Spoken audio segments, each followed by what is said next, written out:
This is why you have to go to Amazon and get the book, Rich Abs, Poor Abs, now.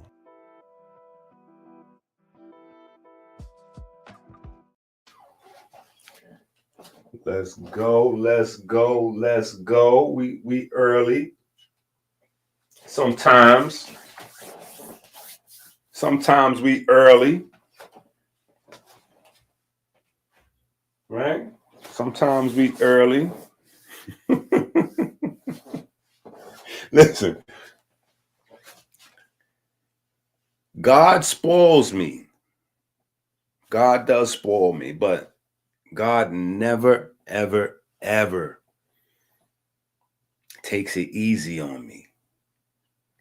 God spoils me, but God doesn't take it easy on me. Yeah, man. Yeah, man. God spoils me, but God does not take it easy on me. And this was one of those weeks. This was one of those weeks where things just fell on me like a ton of bricks. Like a ton of bricks. So people are getting the book and the questions are coming in, and I haven't even been able to respond to the Patreon, or if y'all notice, I haven't even been online because I've been responding with the pen and the paper. I've been responding with the pen and the paper. So, I mean, we'll have time, right? We'll have time. We'll go through on the Patreon. We'll go through, here. We'll do the live streams and masterclass, 3-4 hours. However we need to get it in. You know what I'm saying? We'll get it in. Text. We'll get it in. But sometimes it's, sometimes I'm in communion, so to speak. Sometimes I'm in communion, so to speak, and something's happening, and so something's happening. Therefore, it's right. So we have some amazing solutions, right? Amazing solutions. I really think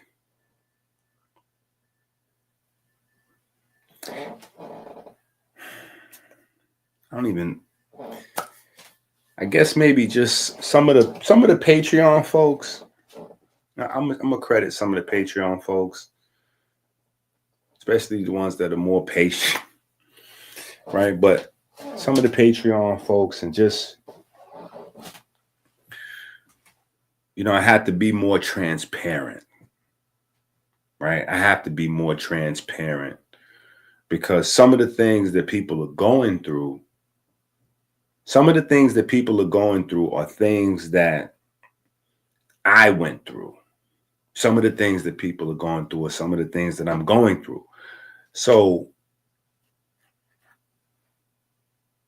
in having the conversations, I'm like, okay, I think this is what's missing, right? I think this is what's missing. Like, I know, for instance, when we had the conversation about the concept, right, of God and the concept of health. God, health. God, health. God, health. There really hasn't been conversations on God and health. It's just been God conversations, health conversations. And typically, the people who have God conversations aren't interested in having health conversations. And the people who have health conversations aren't exactly interested in God conversations, right? So there's God conversations, there's health conversations, but there aren't really God health conversations. So, like, for me, right? I'm just saying, for me, the problem is the answer. right? The problem is in the answer, right? And even maybe I have to thank Sonetta for some inspiration at some point for me coming to that conclusion, right? Because having years and years and years of the conversation over and over and having the debates, and it kind of gives you depth on the subject matter, right? And so for me, it's never been philosophical.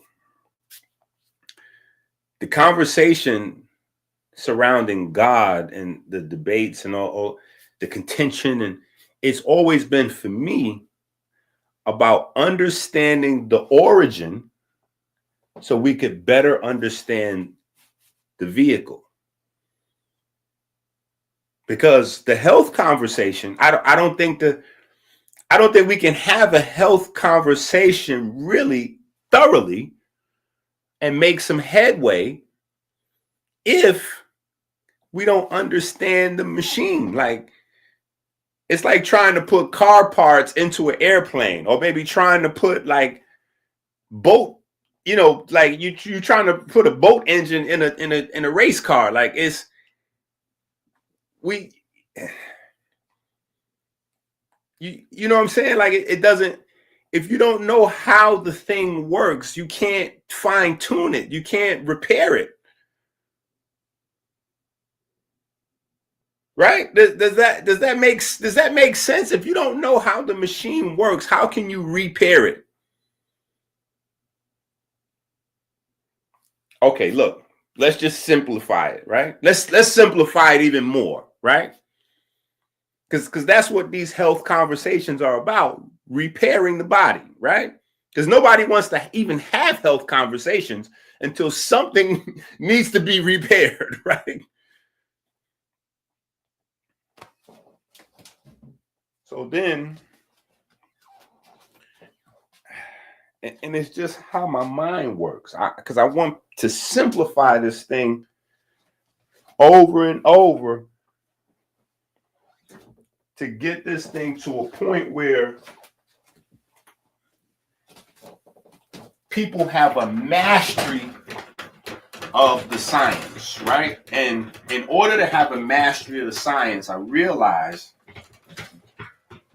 it's got to be a mastery of articulating, right? So sometimes we go out, sometimes we go deep, but sometimes it's right there on the surface, right?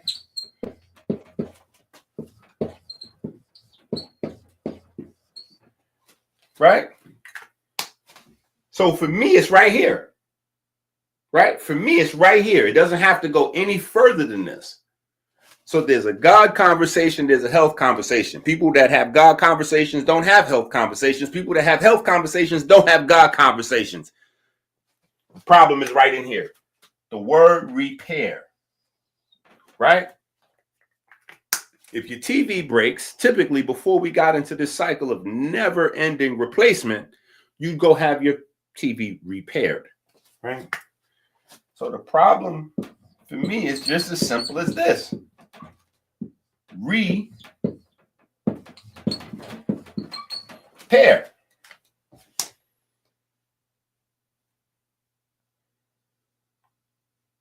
And I know you're like, wait a minute, that's not how that word supposed. That word don't go like you making that word do what you wanted to. That's not how that word's supposed to go. Yeah, but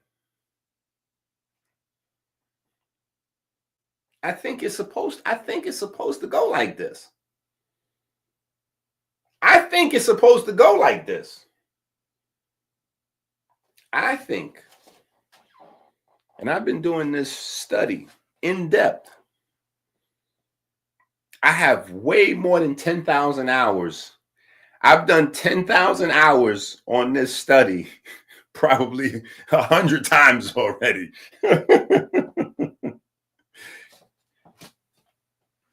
And it's this simple. The whole entire thing could be reduced to repairing. So you go, wait a minute. What does that have to do with GLP1 and melanin. We're going to get there. But in order to have a master class level discussion on GLP-1 and introduce the concept of melanin to GLP, we got to start here with the health conversation and the God conference. Wait, is it God conference? Yeah. God conversation, health conversation, and the interface.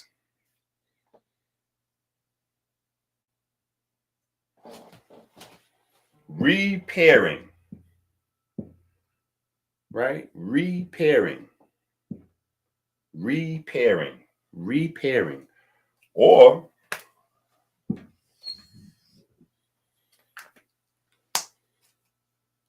now see, look, I'm just drawing out what my thought process looks like on the inside. So if it looks a little crazy, it's crazy sometimes, right? Because I can go a little bit more, and then I go, okay, so this is photosynthesis here, right? So to pair back to the photosynthetic way of life, right? To pair back to the natural way of, right? So, but that might be, right? Because that might be, right? We know re is to do again, but if we take it in the older context, we know this is ray, which would be the sun.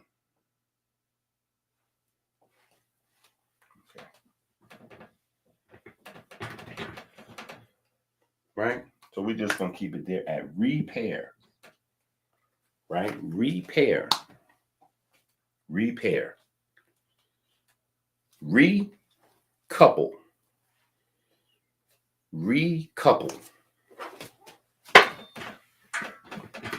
Harmonize. Synchronize. We can put all of these terms together because this is the missing master science of the human body. Binary, duality. Everything works like that. And soon as there's uncoupling, there's problem.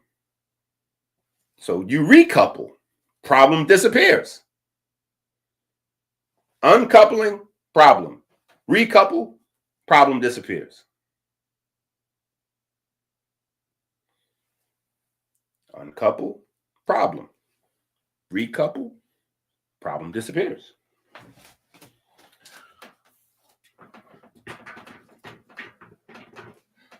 So,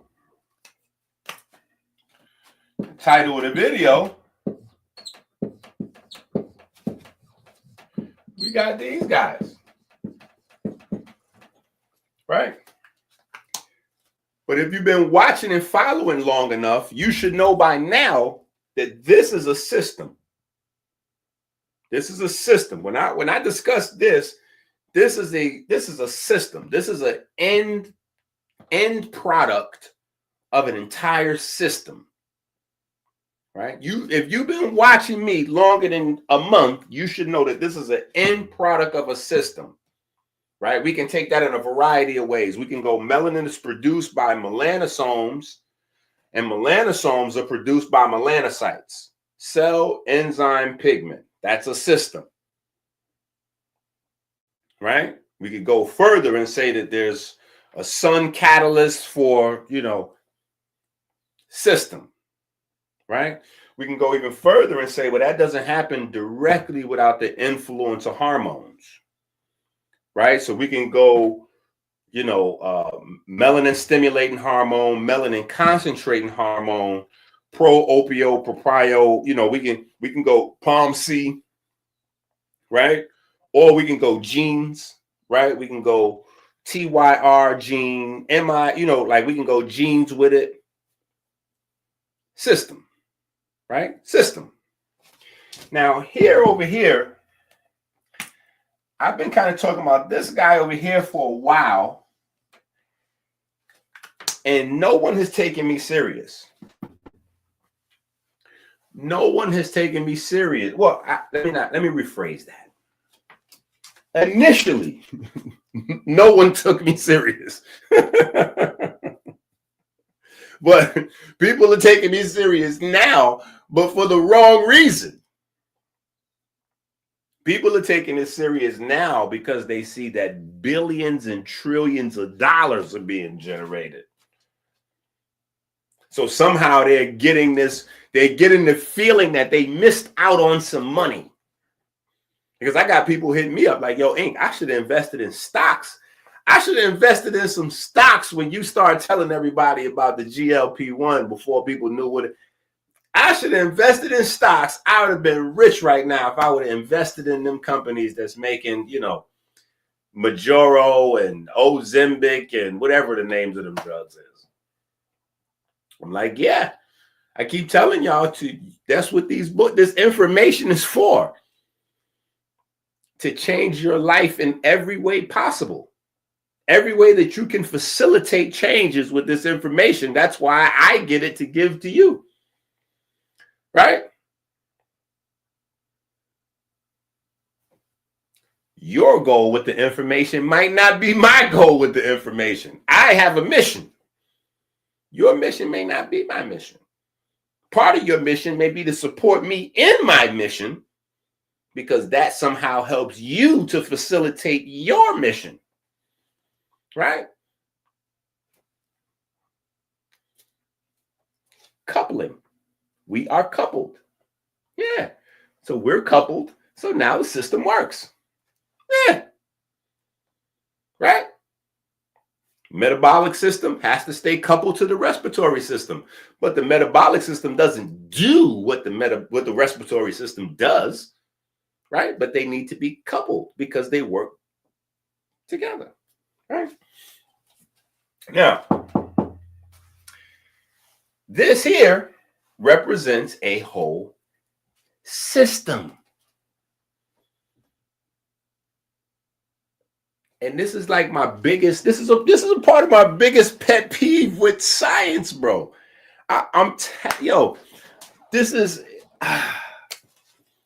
literally our whole universe. Like, our whole universe is based on these gaps, these big gaps. And I'm telling you, it drives me insane when I see huge platforms and they got these people on there that are posing as worldwide, whatever, health phenomena, and really they kind of are, but they're not, because it's not like they put in a grind. They just jumped on a 1 million sub platform and then everybody knows them. So it's not the same as you put in 20, 30 years of grind to people to know you all over the world. And then,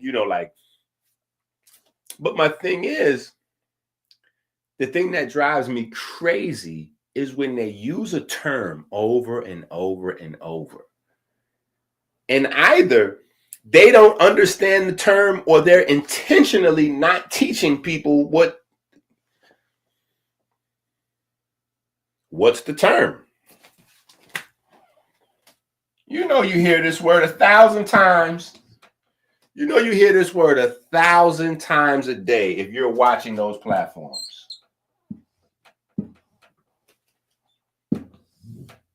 Gut. Oh my God, this term drives me crazy. Gut health, gut brain axis. Holes in your gut. This word drives me crazy. Because if you grab 10 of these guys and you lock them all in separate rooms and you ask them individually, what is a gut? What is the gut? What is that? No. If I pull out an anatomical chart right now, point to me the gut. Like, tell me the anatomical, what are the body parts? What is the gut? What are the body parts that make up the gut? Oh, I know what the gut is. The gut is whatever you make it in the context of your conversation to sell whatever you're trying to sell at that moment. Yeah. So the stomach can be the gut. The intestines can be the gut. The colon can be the gut. The entire system can be the gut. The abdomen can be the gut. The pelvis can be the gut. The hips can be the gut. Just beneath the diaphragm can be the gut. Any part of this body here can be the gut.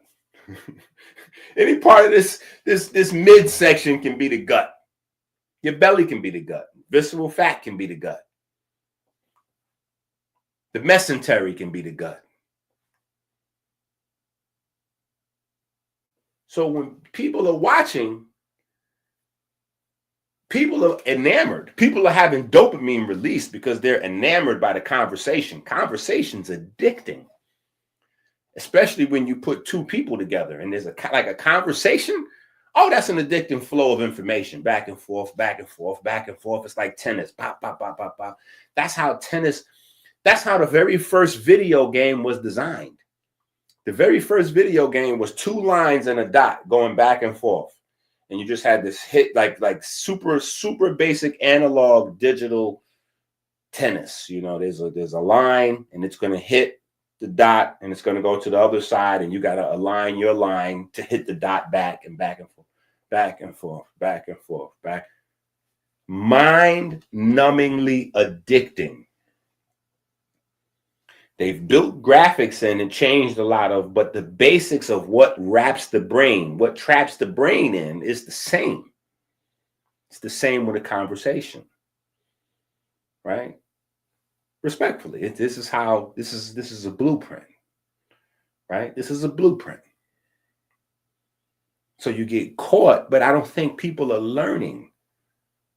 This is the extrapolation of the information RFK is giving everybody. How do we have the sickest country and we're spending the most money on supplements, the most money on healthcare, the most money on surgeries, on medicines, on herbs? And how are we spending the most money in every facet of health and we're the sickest country? It's only one answer. Because the things that we're doing are wrong. The things that we're buying and the things we're taking and the surgeries, they're all wrong. And the only way that could happen is with negative reinforcement loops. Negative reinforcement loops. What I'm talking about is an uninformed person goes to speak to another uninformed person about a problem that neither of them are informed about. And so the uninformed person gets bad information from the other person, but the other person is quote unquote qualified by an institution that has bad information as well. So the person is certified in misinformation. They then misinform the person that doesn't have any information. And so this is our system. This is our system. This is the real system here. You have a misinformed institution pumping out misinformed scholars and scientists and doctors, but they have credentials, but their credentials are from a misinformed place. So now the people who are pretending to be informed are grossly misinformed. They don't know that they're misinformed, though. See, the statistics is what tells us they're misinformed. Because there's no other way that we spend the most money on surgeries, the most money on medicine, the most money on herbs, the most money on supplements, the most money on gyms, and we're the sickest country in the world. There's no other possibility. We just simply apply a Cam's razor. There's no other possibility.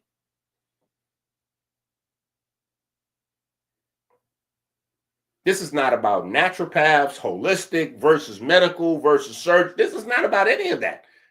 At every level, listen to what I'm saying. At every level, we're spending the most money. Yeah, with the holistic, with the naturopath, with the personal trainer, with the medical doctor, with the therapist, with the surgeon, at every level. And we're the sickest country. That means this snowball has to roll back uphill. This snowball has to roll back uphill. The people have to take responsibility and accountability for going to misinformed people. And they take accountability because they don't know enough to be able to discern misinformation. The people who are running around with accreditations and certifications and paper and credentials have to then say, wait a minute, we're doing this. We are responsible for this. If we have the sickest country, that means the doctors of this country are failures. Respectfully.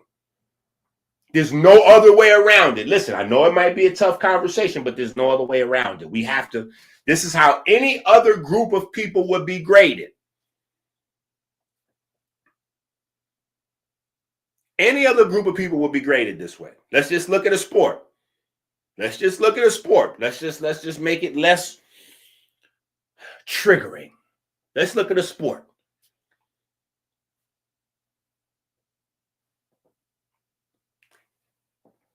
If a general manager and an owner sit down and they decide, listen, we want to win.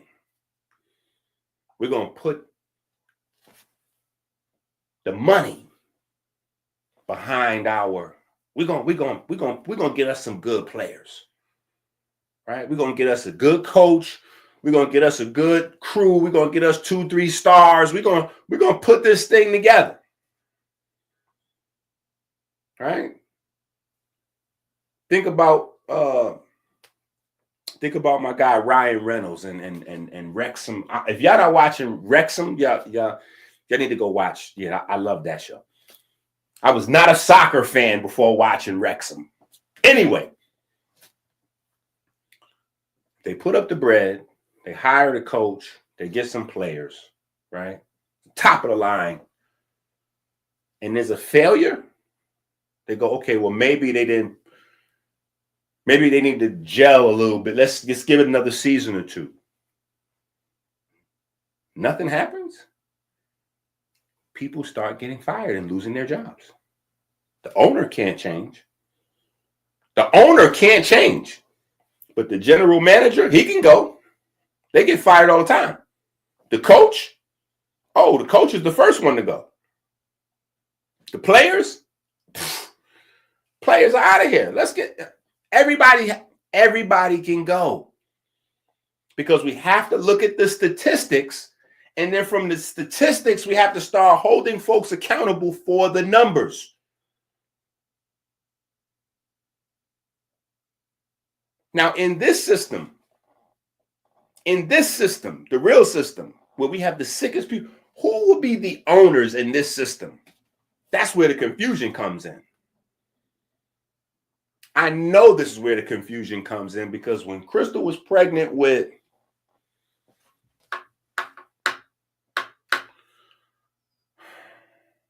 I want to say it was Tony, but it might have been Chase.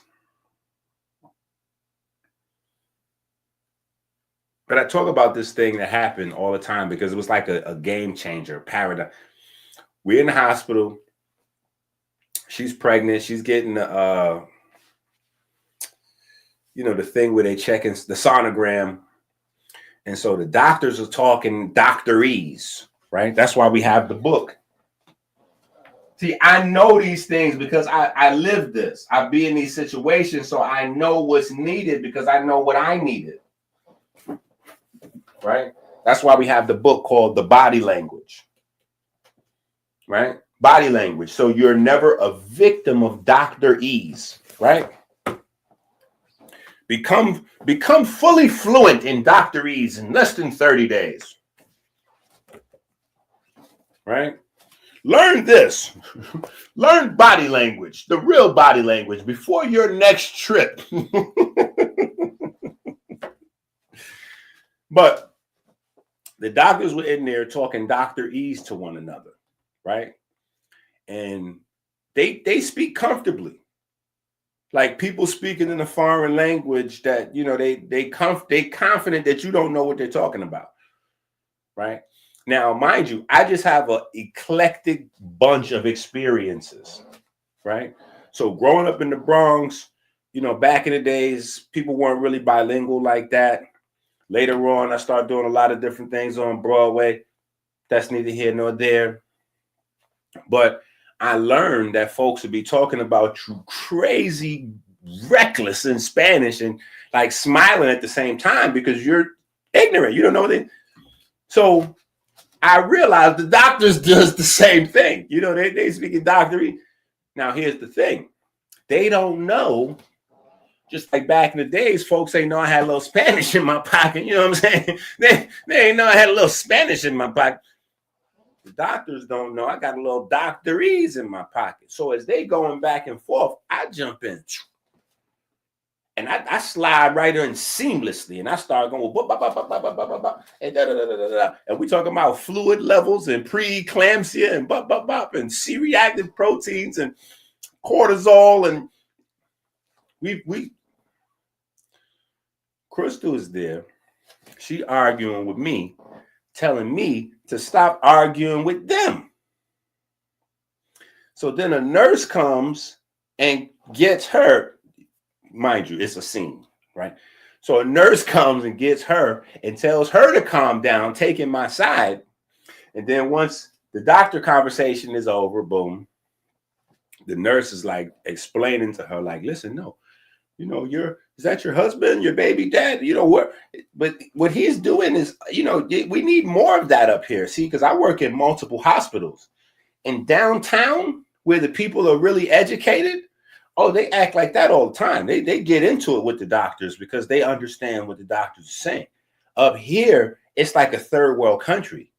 Nobody even understands what the doctors are saying, so they have to just go along with anything. But no, you need to learn what they're talking about so you could join in the conversation too.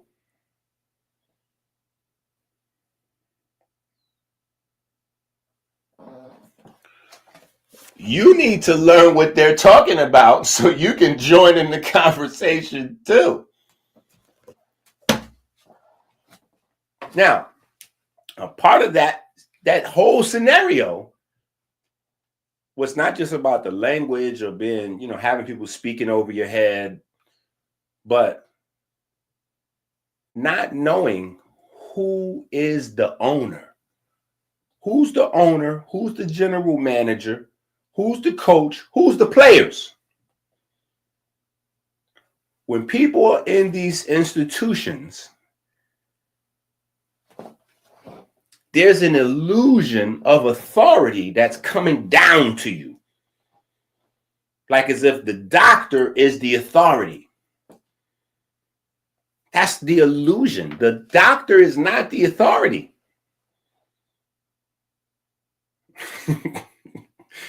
Your flesh only has one tenant. That is you. You got to pay tithes and pay your mortgage to your creator. And if you don't believe in one, then you out here operating on, yeah. If you don't believe there's a creator, then you just you out here, you free and clear. You free and clear, right? You don't have anybody to pay, right? You're the owner, right? If you believe in a creator, then you know. But here, you are fully autonomous in this thing here. So the doctor's not the boss of your body. The supermarket's not the boss of the restaurants. They don't own your body. They don't get to tell force that this and this blah blah blah. That's not And when you're paying, that means that you are the authority because you're paying. So that's how I jump right in the conversation with them. Like, nah, we're not doing that. And you're not going to just say, whoa, because listen, if you do this and this and you look at it from this view, then it could be this. So why would we just only get suggested? Like, well, sir, you got to calm down because I'm like, nah, I don't have to calm down because you presented this. This is my baby here we're talking about. What do you, nah, how can you make a mistake, or how can you allow us to believe that we had limited options? And nah, y'all not the authority. Y'all working for me right now. Y'all have a system where you have a lot of people coming in, and when you're interfacing with each patient, you work for the patient. You work for that patient. In that moment, you're working for the patient. You're not in there working for the doctor. You're not servicing him. They're servicing you. So everybody changes in accountability except for the owner. Well, you're the owner. So you might have to look at these numbers and see, wait a minute. We've been spending the most money on everything.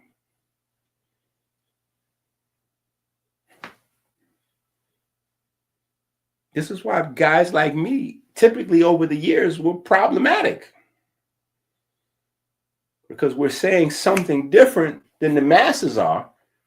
And the problem is our result ratio, our result ratios is a little higher. So it's like, yeah. And now I'm out here looking like Steph Curry. No. Now I'm out here looking like Steph Curry. Now Dr. EnQi looks like Steph Curry. Now I look like Steph Curry. See, when Steph Curry first started, Steph Curry changed things. When Steph Curry first started, those shots went, no, don't shoot that shot. Don't shoot that. Oh, that went in. Oh, that went in. That's how that was. Don't listen to them. They don't know this. Oh. That's how that went. Now what happens? It goes from, those are low probability shots. Do not shoot that. If you shoot that shot, we're taking you out of the game.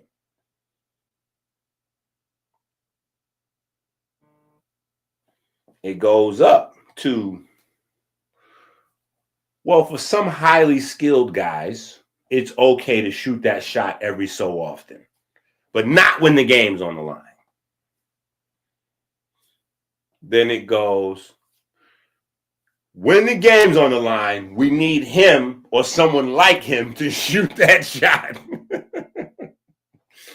And it continues to go until everybody now is shooting three-pointers.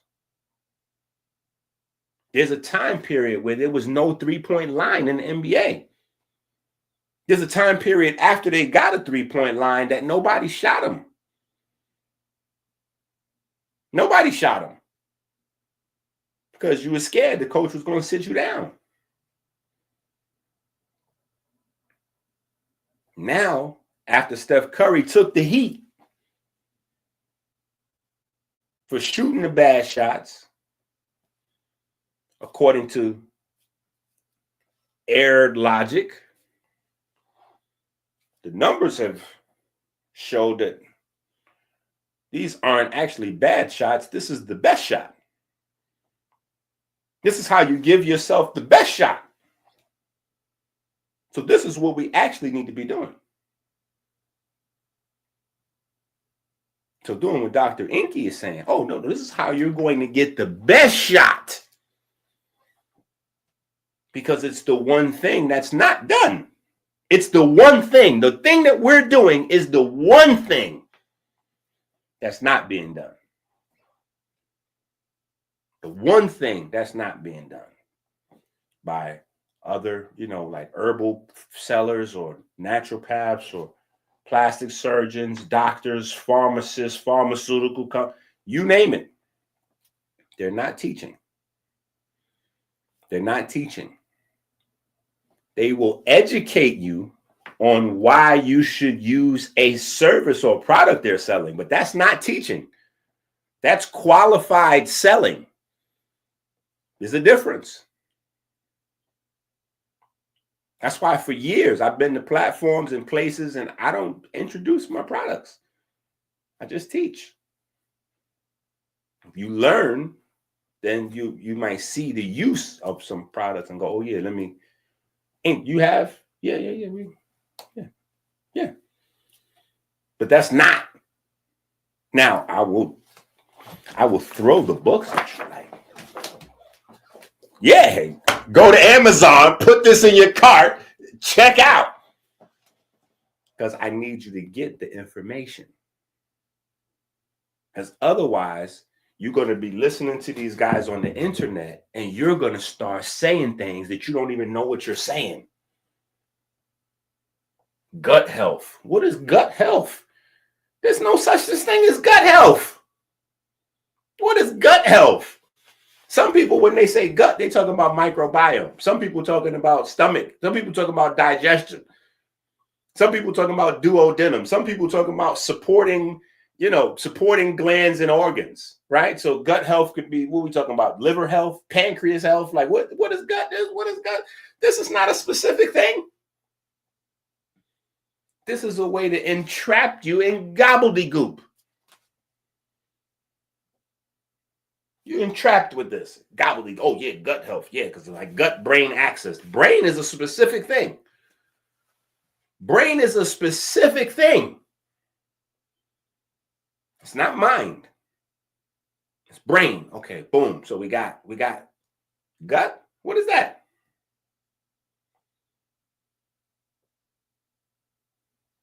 And how does my brain connect to it?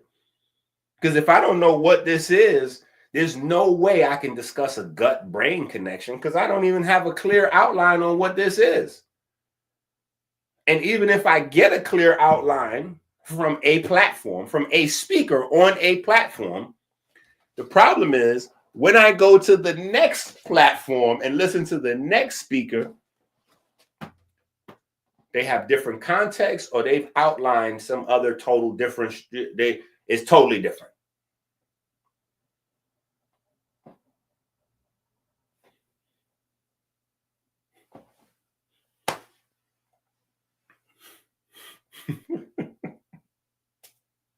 Yeah. So this is how we're wind up having this conversation because, well, we have the new book out, right? Rich abs, poor abs. Rich abs, poor abs. What is rich abs, poor abs? That question, what is rich abs versus poor abs? That question almost killed me. That question almost killed me, not figuratively, literally. That question almost took me out of here.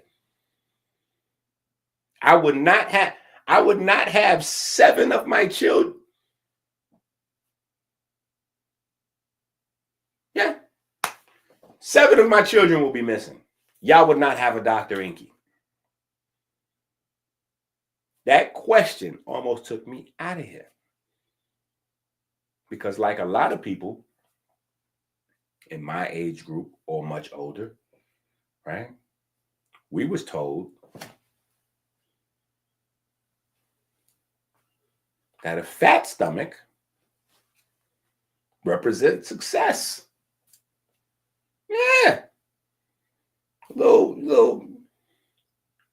And I don't know if you was watching like a week or two ago, we put the video on where some guy is building a following on the internet talking about fat stuff. Like him and his followers are working on getting as fat as they can possibly be because fat is healthy. And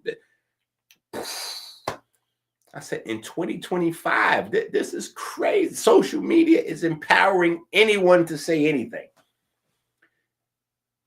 which is super dangerous.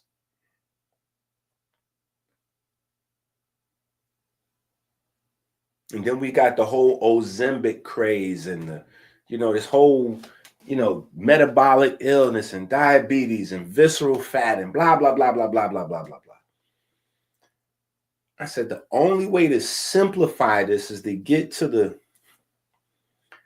let's get to that core understanding, right? Let's get to that core. Let's get rid of this lingo, right? Let's get rid of this lingo. Rich abs, poor abs, right?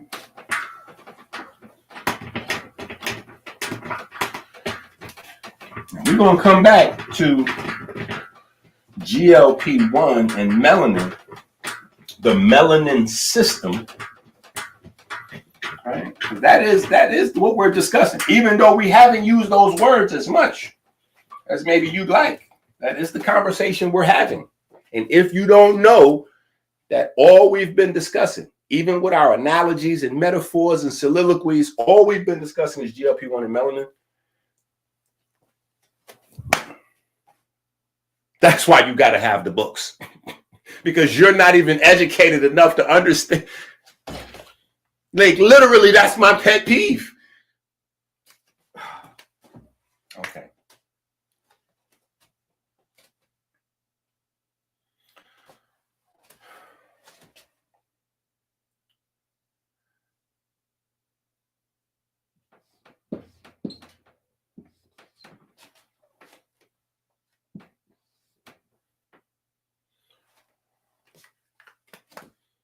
We simplifying things, right? Or at least maybe we're not simplifying things for everyone.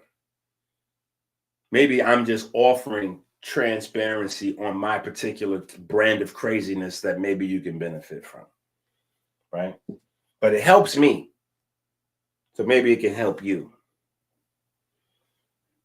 to try to understand words. I realize that words, I'm telling you, trying to understand words sometimes and concepts where they originate, it really helps you get a better grasp on things, right? Because really, abs, there's no such thing as abs.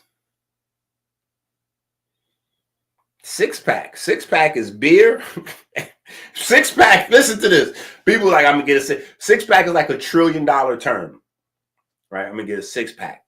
Okay, well, when you say you're gonna get a six-pack, that means you're going to get a fat-free stomach or 6 cans of beer. You're going to get 6 cans of beer or a fat-free stomach. Right? Right? I'm asking you a question. No, this is a real question. I want you to answer the question out loud. Wherever you at, wherever you listening to this at, I want you to answer that out loud. A six-pack. If a person says, I'm going to get a six-pack, that means one of two things, right? It means they're going to get a 6 cans of beer joined together by plastic, or they're going to get a fat-free stomach, right?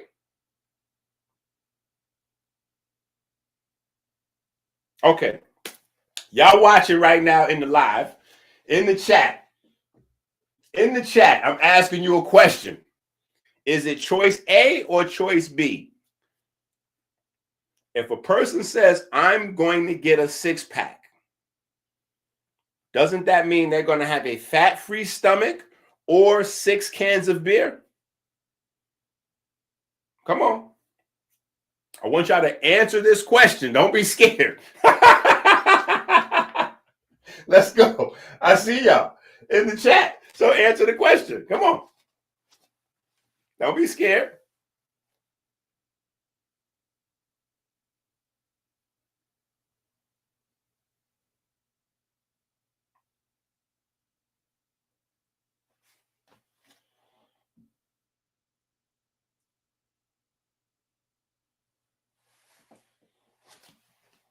Now, see, look.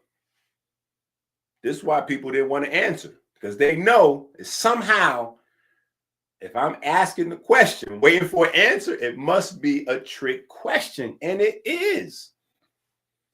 It's not a trick question. It's just a question designed to show how we don't know. It's not, well, it could be the beer thing, right? But the other thing, look what I did. Look, I said fat-free stomach. Look, fat-free stomach. Some of y'all still ain't catch on yet. Fat-free stomach. This is not my stomach. Look, this is not my stomach. And a fat-free stomach is not how we get a six-pack. The six-pack, actually, the look of the six-pack here, right? A fat-free abdomen with large abdominal muscles, right? It has very little to do with the stomach, except for the fact that the stomach is, I guess we just blame the stomach. Yeah, we blame the stomach for fat. We blame the stomach for fat. We don't blame ourselves for fat. We blame the stomach. So that's how stomach became the stomach became the red herring. The stomach is the puff daddy for Cassie right now. Cassie had a lot of sexual. The stomach is taking a lot. The stomach is the Tory Lanez for Meg Thee Stallion. Listen, the stomach has been taking all the blame. The stomach doesn't do any thinking. The stomach is not in the supermarket selecting items, putting them in the cart. The stomach is not even driving the selection. You'd be better off blaming your brain, blaming your dopamine, blaming your heart, your feelings, your emotions. Nobody blames their heart. Nobody blames their brain. Nobody blames their thoughts and emotions.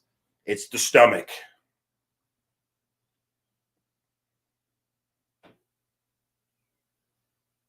You see? And these little misconceptions that are popularized and repeated and drilled into your brain are a part of lobbying and a part of marketing. Lobbying and marketing to the tune of quadrillions of dollars, which leads people to getting rich, while the masses of us get sicker and sicker. Because every facet of health is driven by hustle. And it works on your ignorance. It works on the art of misdirection. Yeah, what is a six-pack? Well, 6 packs of beer. Unless you're talking about, a fat-free stomach so I can look sexy. Yeah, a fat-free stomach so I can look sexy. My gut. Right? But if you're old enough, you remember a time when gut was instincts. Yeah, well, I'm going to have to go with my gut on this one because this is what I've been thinking. Yeah, I'm going to go with my gut on this one because this is what I've been thinking. So gut had something to do with thinking. It didn't have anything to do with white blood cells and it's high levels of confusion going on right now.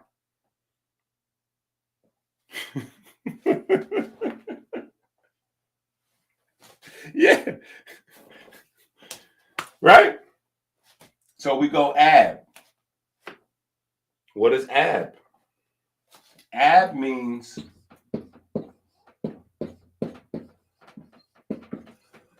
father.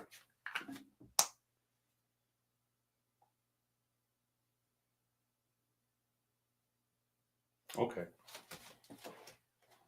We're going to take this down. That might shift the conversation too much.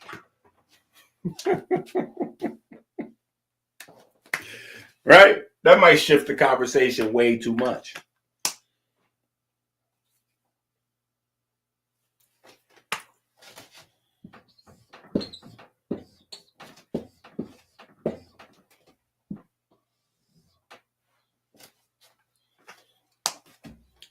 "99 people out of 100 that I talk to about GLP1, the very first thing that comes to their mind is Ozempic.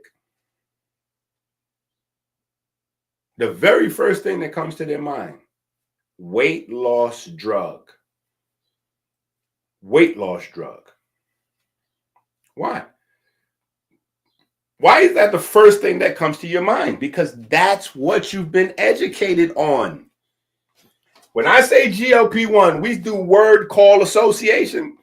I say GLP-1, you say weight loss drug. That's if I say GLP-1, you say Ozempic. That's because that's what you're educated on.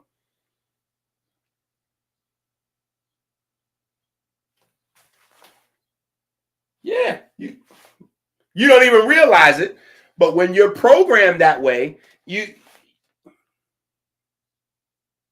GLP-1, that's when you look at the state Senate hearings. Let's pull this up real quick. And we're not going to watch the videos. I just want you to see what pops up when we run a search. I just want you to see what pops up when we run a search. Right? So let's hit the share screen.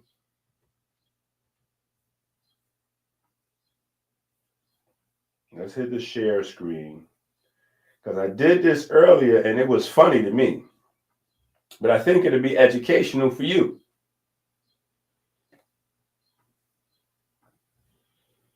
It was funny for me, but I think it'll be educational for you.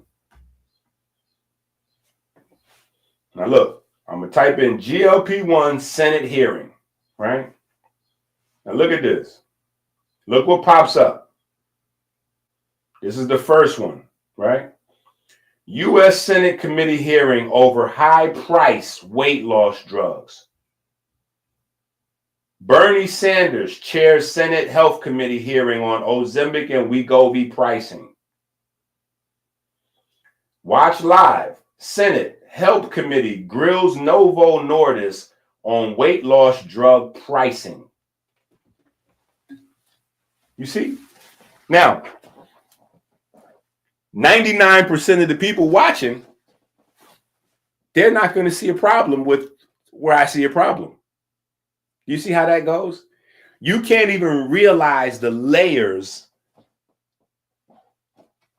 of distortion and misinformation and lack of education and misdirection, and you can't even see it. You're not even hip enough to see it. Why is the Senate having hearings on pricing when GLP-1 pops? Why is the discussion on drug prices? Why isn't the discussion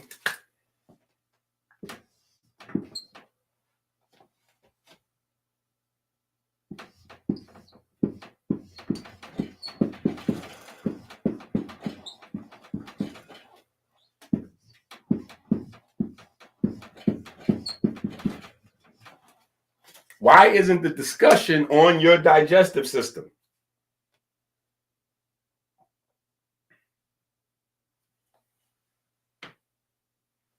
You naturally produce GLP-1. You naturally produce GLP-1. Why isn't the discussion on repairing people's digestive systems, repairing people's metabolic systems so that they can produce all the GLP-1 that they need all on their own?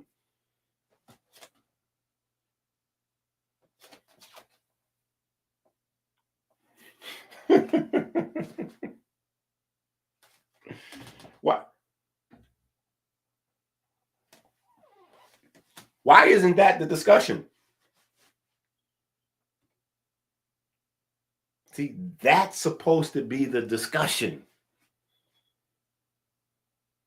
That is my big problem all these years when I was arguing with everybody about vinegar.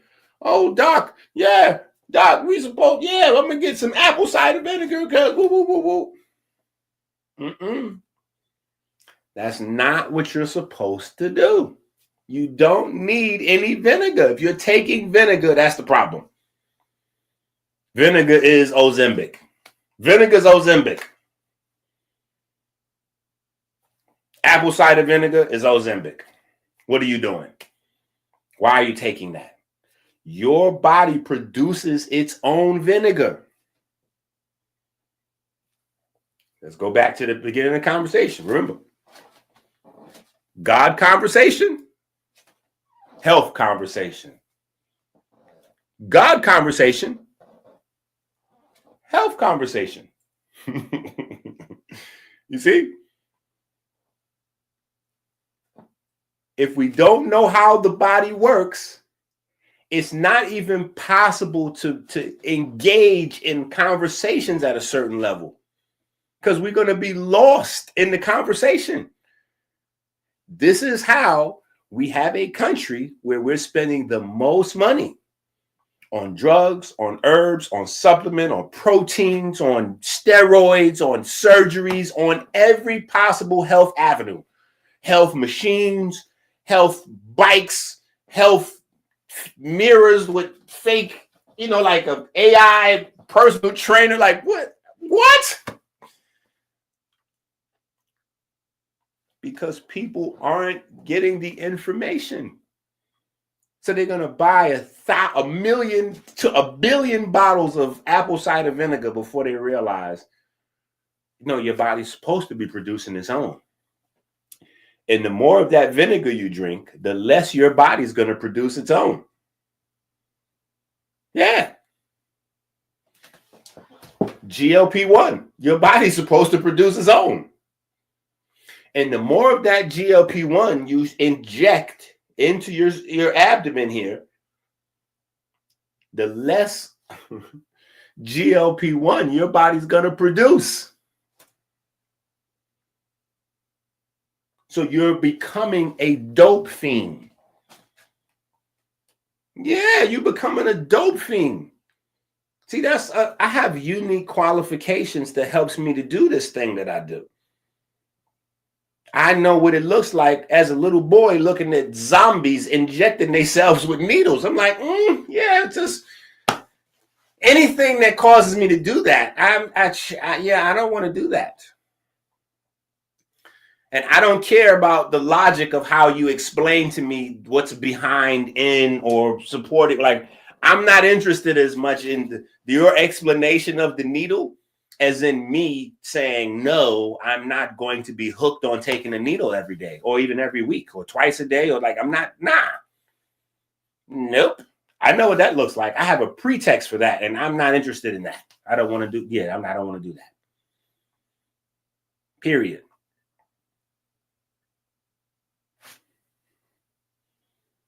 People are looking for financial freedom. How come they're not looking for health freedom?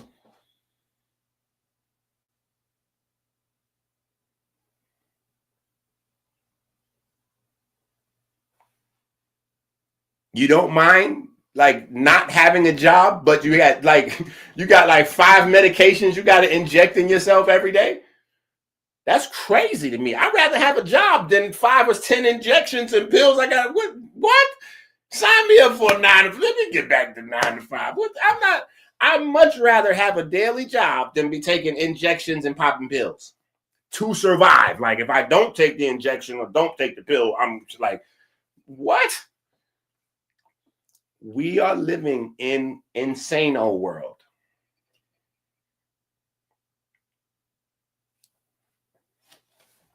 Hence the birth of the book and the whole universe. It's a universe. Rich abs versus poor abs. Because it dawned on me, it was for me, divine inspiration, divinely inspired. Some people don't believe in that. So I just had to say, well, I have a lot of experience, unique experiences that have culminated in a synthesis of information and experiences and research that have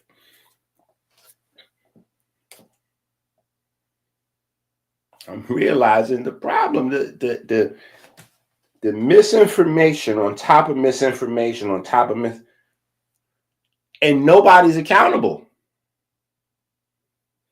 They running these Senate hearings talking about 74% of the death was based on the mRNA. Like, who's report card? Who goes home with the F on their report card for that? How do you even get held accountable? Like what? When they say, look, we just dropped the books, right?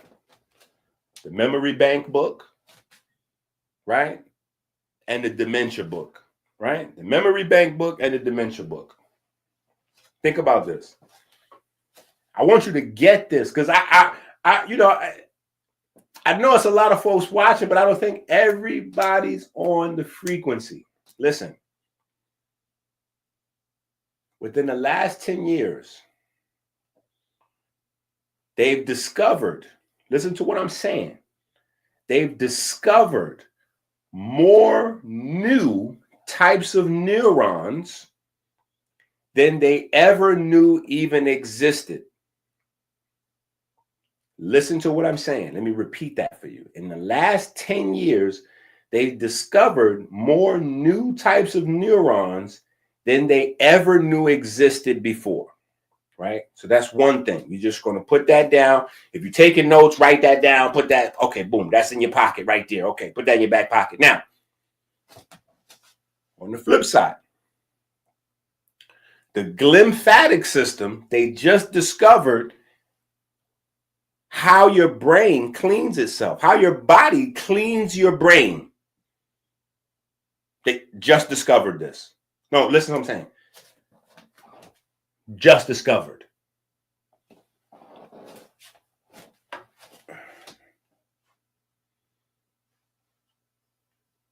So, okay.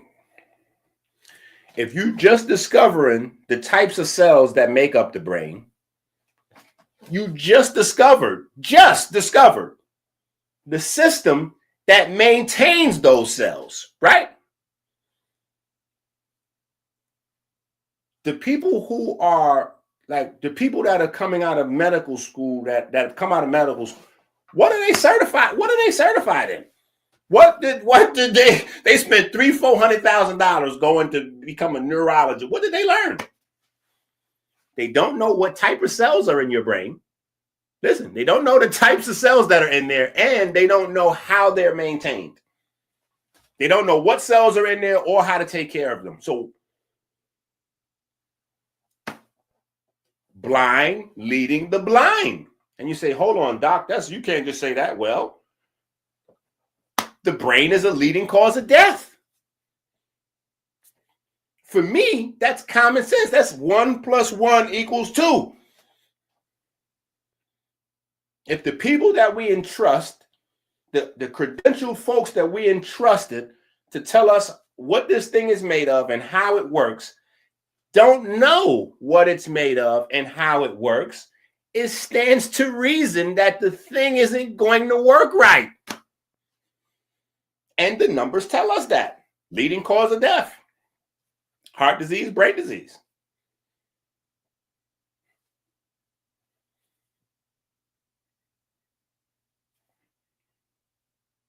What are we doing? Blind leading the blind.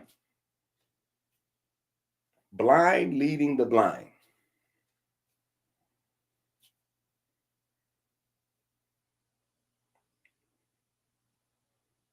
This is what the numbers say. This is what the statistics say. The statistics say we don't know what we're doing because it's the leading killer. Apex predator. It's always top 3.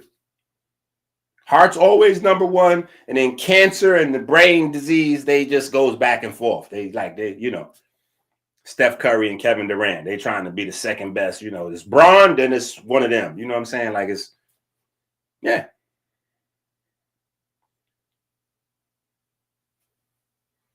So there's clearly and none of what I'm saying is like made up. Like this, in the last 10 years, they've discovered more types of neurons than they knew existed in the last 100 years.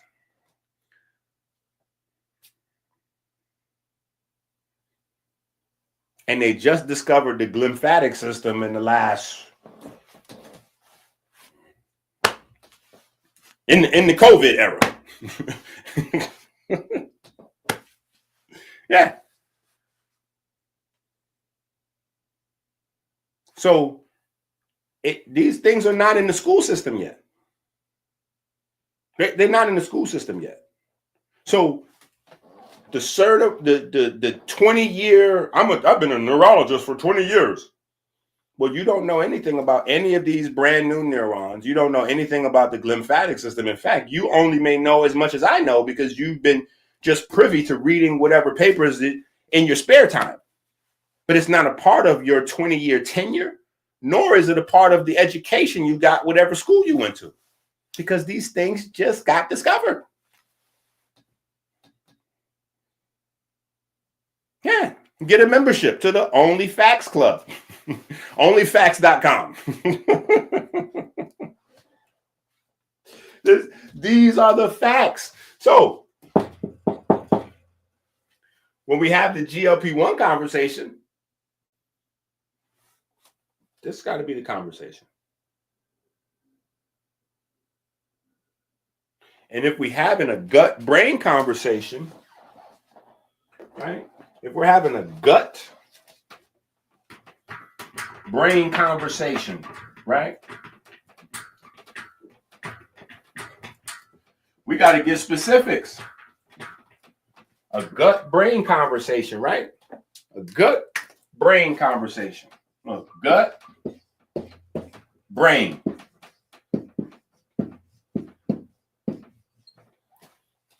Look how deceptive this can be. Look how deceptive this can be. Gut, brain. Is this the microbiome? When we say gut,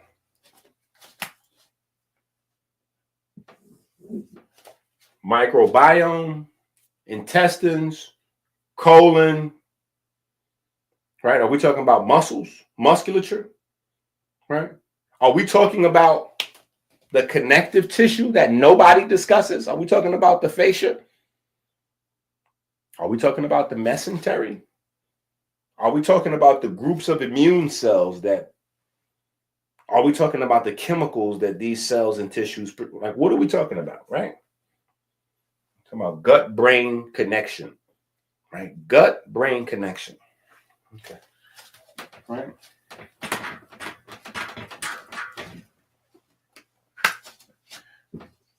Now, if you ever spent any time messing around with Eastern philosophy, you know, like right in between where Eastern medicine meets martial arts, right? They have a different type of anatomy. They got their own whole nother anatomy. That was mind-blowing for me to learn as a young man. I was like, wait a minute, hold up. How you got a different anatomy? I'm like, ho. What do you mean different anatomy? So you saying in America, we're saying like, okay, you got lungs, stomach, liver. What y'all saying over there? Because I'm under the assumption that y'all just saying like lung in Chinese word. So y'all got a Chinese word that means lung. That's not what y'all got going on. Y'all got a whole nother. Yeah, they got triple burner and Dantian and I said, whoa, what is that? What? Tell me that. What is that again? What is that? Oh, well, you got a brain here and you got a brain here. Now, you know me, I got to go crazy with it. So I go kinetic philosophy,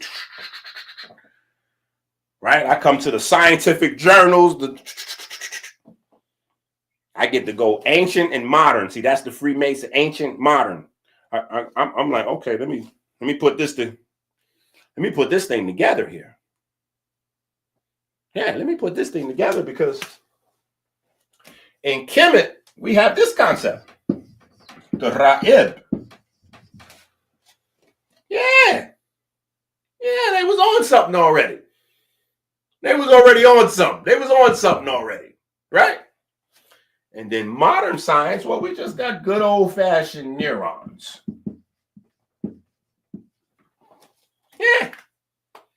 Yeah, we just got good old-fashioned neurons, right? Neurons are the much tinier version than nerves, right? Yeah, neurons and nerves kind of the same, right? Nerves are the big ones, neurons the little ones, right? But comes to find out, you have, we'll just say, enteric neurons. A whole bunch of them. A whole bunch of them. Yeah. Now remember, in Kemet, the mind, the seat of the mind was the heart. So the context for thinking taking place, your heart is still loaded with neurons. So, but now there's scientific evidence, at least in our way of seeing things and thinking like, oh, wait a minute. So maybe this is not two separate things. Maybe this is not two separate things. Maybe this is not a gut-brain axis, like two separate places working together. Maybe that's not two separate places working together. Maybe it's just a gut-brain. Like they said in Kemet, like they said out in the East, right, with the Dantian and, like they've been saying for thousands of years in other places, that now we have science, because we just be discovering stuff and then we got to backtrack and eat crow and look crazy. The problem is in the health space, when people are eating crow, that means thousands, maybe millions of people died listening to the person that didn't. Listen, it's not like sports where if you didn't pick the right team, hey, we see what happened next year. Like, oh yeah, okay, they tricked us. Dallas tricked us. Okay, everybody, Dallas, yeah, they got us. They hustled us. Okay, they gave us Luka. We gave them our defense, and then they went and got the #1 draft pick to win the champion. Oh, all right. Dallas tricked us. They hustled us. Right? But we got next year. We could just say, hey, let's see what Rob Pelinka do next time. Yeah, we'll see what Rob does next time. Rob's obviously got some sort of cocaine habit, or who knows what Rob's thinking. Let's see what happens next time. We do know that Magic left for a reason, though. So, yeah, who knows? Let's see what Rob does next time. Right? We thought we got over. But that's the way a con works. A con works through temptation. You can't get conned if you don't want what's not yours. If you don't want what you haven't earned, you can't get conned. Yeah, that's how you get hustled. Yeah. But in the health space, you ain't no next season. These people done dead. They dead. People die. Yeah, people dropping dead. They ain't no next season.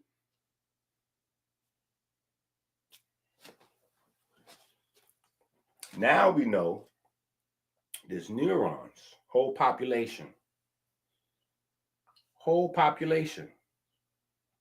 So now we can give a whole nother context. We can give a whole nother context to this idea. Right? We can give a whole nother context to this idea. Right? And then, instead of looking crazy always, right? Trying to purchase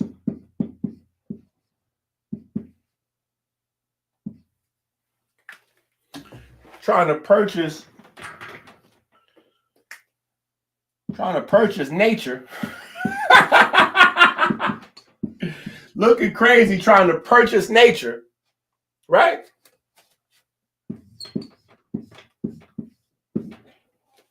Right? You're trying to purchase molecular hydrogen. How was you trying to purchase molecular?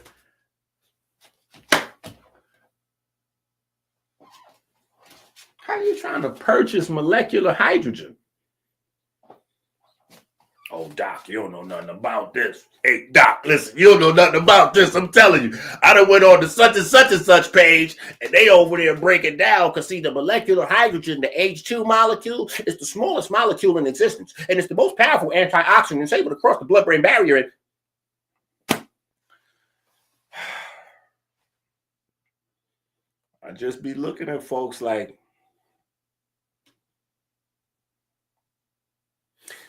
I'm the GOAT for a reason.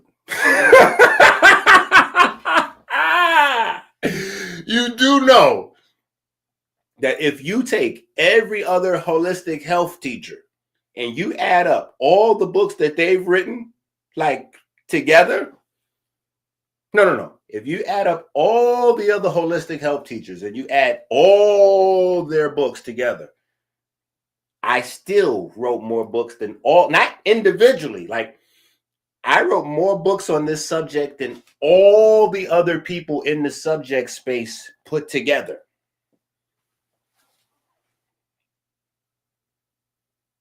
Yeah.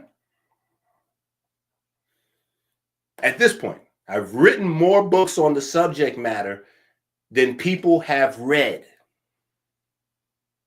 that are credentialed to earn credentials. Like, so chances are, when you think in your mind, like, Doc, you don't know nothing about this, Doc. I'm telling you, I done heard about this new thing. So what they doing is,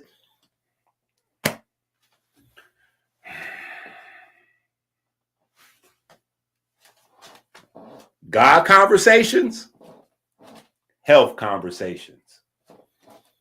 God conversations, health conversations. There's a point where you have a health conversation for long enough, it should funnel you over to a God conversation. Because you're going to have to, at some point, to really get the health thing down pat, start trying to figure out the blueprint of the body. And that's in layers, right? It's first is you want to learn the anatomy. Okay, boop. So you figure out some anatomy stuff, then you zoom in. You know, you want to learn more about the cells. Then you zoom in.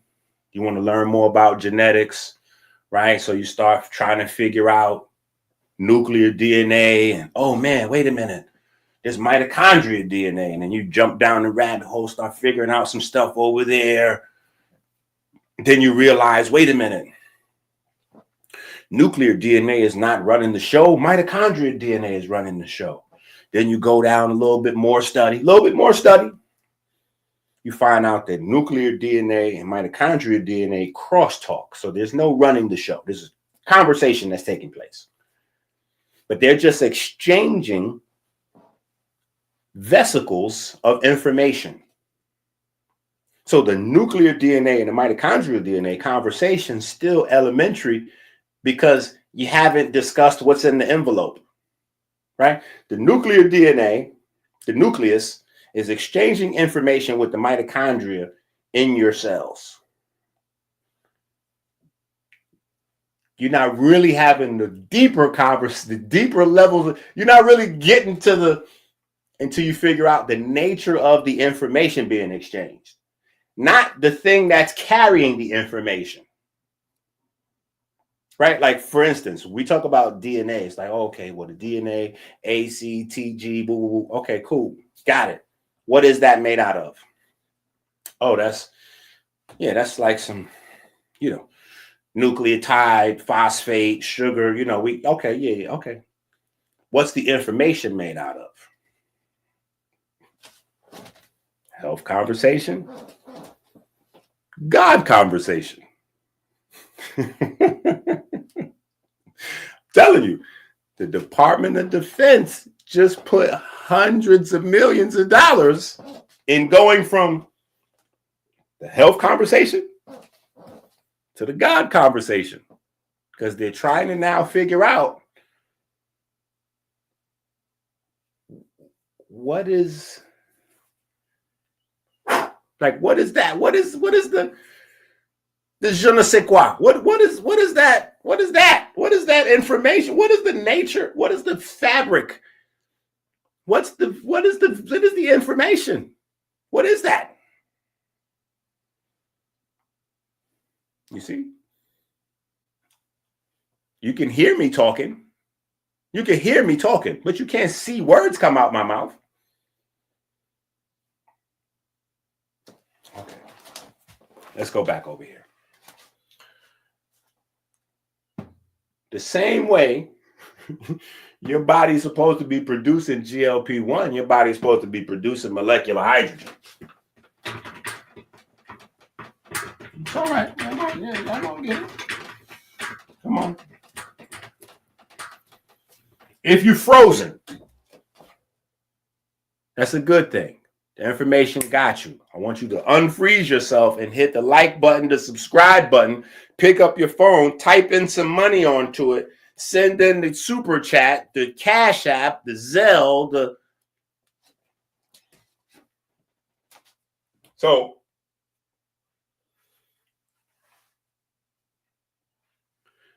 if we're having this conversation, we got to talk about connections.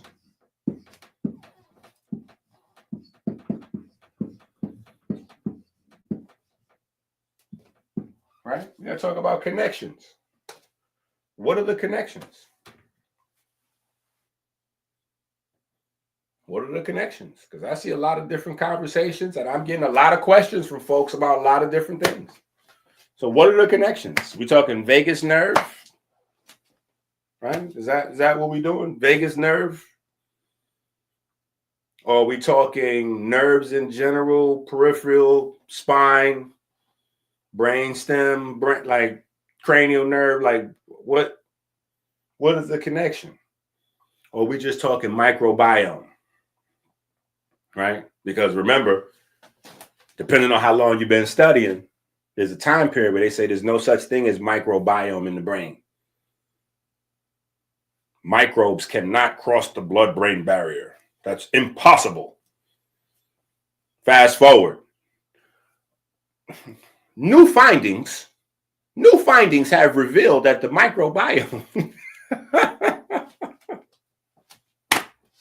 So in a world where microbiome could not cross the blood-brain barrier, it's safe to say that people were getting under-medicated, over-medicated, undertreated, over-treated,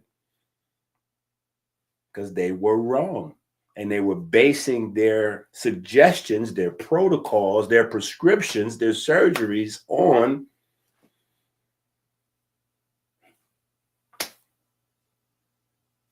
a straw house. You know, the little piggies, the first house made out of straw. So what's the connection? Right? And what's being connected? Forget about connection. Whoa. Let's stop. See, because y'all thinking that AI is your savior. It's not. AI is not your savior because we already had Google all this time. What's wrong with y'all? We've already had instantaneous access to all the information the world has to offer. You have to be educated enough to know what you're looking for. I love Google. Back in the debate days, and people used to like try to be like, "Oh, you Googling? You Googling?" I never bought into it. I'm like, no. Yeah, he's quickly researching. Nothing wrong with Googling. Googling is great. Nothing's wrong with AI. AI is great. As long as these things don't replace your faculties. You need to know how to count. You need to know how to read. You need to know how to think. You need to know how to synthesize facts and experiences. Now, at the point where the machines replace your abilities, then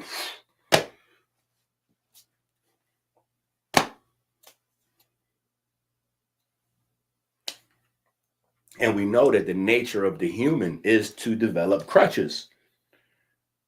The few will take the tool and use it to create something new. The many will take the tool and use that as a way to take a break.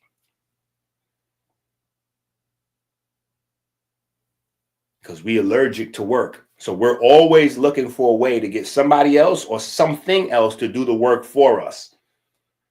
Instead of understanding that work is divine. That's why so many people sick, because they sit around all day. Your body not right, your bones not right, because you're not using them. You have to work. Your body was designed for that. It's the definition of energy, the ability to work.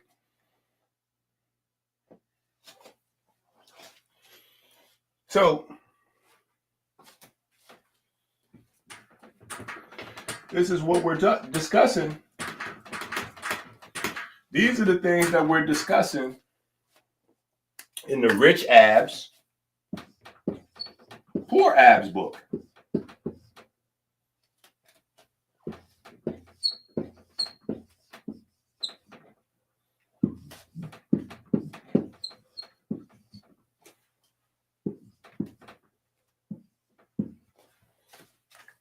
This is what we're discussing in the Rich Abs, Poor Abs book.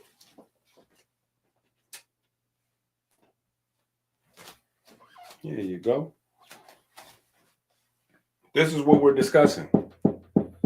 The nature of rich abs versus poor abs. See, y'all not fully getting this lingo. When we talk about this, y'all think I'm just using colorful language. But there's a reason why I keep telling you the most valuable thing that you have in life is time. Why is the terminology for time, right? For using time, for sharing your time, why is that an economic term, right? There's a reason. It's not just arbitrarily called spending time. It's a reason it's called spending time. You can either spend time or save time. There's a reason it's called spending or saving. It's because it's the highest thing of value. Remember, money is fake value, it's fiat. So the real value still uses the same terms. It's your way back from the brainwash. You got to realize, oh, wait a minute. I'm spending time and money trying to figure out, spending time and money trying to figure out. I'm spending time, right? Spending time paying attention,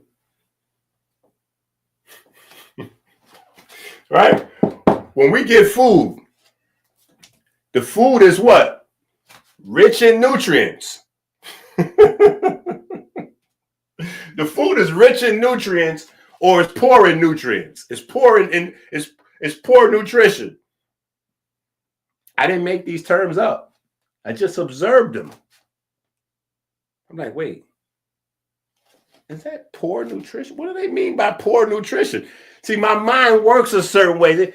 Poor nutrition. Oh, no, it just means that there are not a lot of vitamins and antioxidants. And I'm like, are you sure they're not saying that that's for poor people? Like that's because you could be saying it's devoid of nutritious compounds, but you could also be saying these are the things earmarked for the people who can't afford the better stuff. So when you say poor nutrition, what you trying to say? Like I got chips on my shoulder. I got personal issues. Listen, I'm working on healing me. Don't judge me. I'm working on me. This is how sometimes I figure this. I'm working on me. So using poor nutrition, I want to know what you mean by that. Who are you talking about? You talking about my mama? You said something about my mama?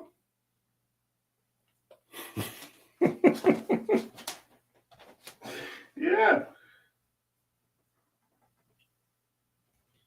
We got to figure this stuff out. I'm just saying.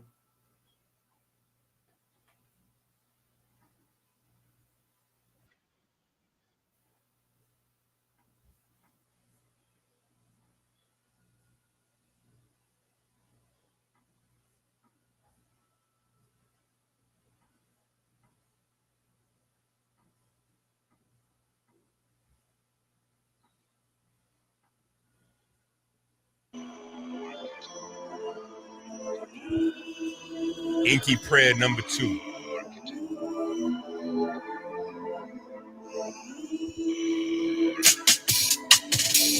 We give thanks and praise to the Most High God for the divine spark that set ourselves into perpetual motion.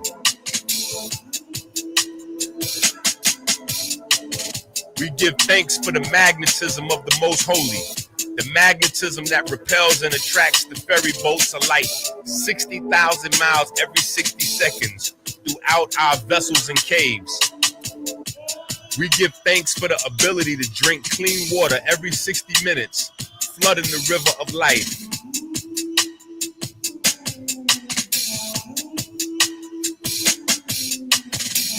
We give thanks that sugar has not covered our ferries and turned them into stone. We give thanks that darkness has not covered the riverbanks with calcium and turned them into stone. We give thanks that anger and fear have not turned our almonds bitter, turning our heart to stone.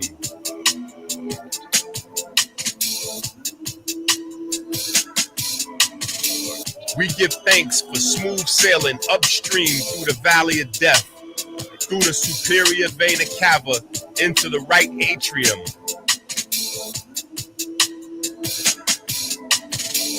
We give thanks for smooth sailing around the heart through the corona crown, joining the vortex in the right atrium.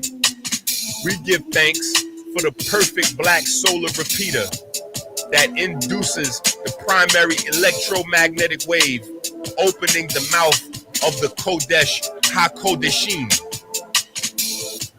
We give thanks for the mechanical wave produced when the mouth of the Kodesh HaKodeshim closes. We give thanks to the ray wave, reflecting on the semi-lunar valves, opening a pathway to the vineyard. We give thanks for the mechanical wave produced when the lunar gate to the vineyard closes.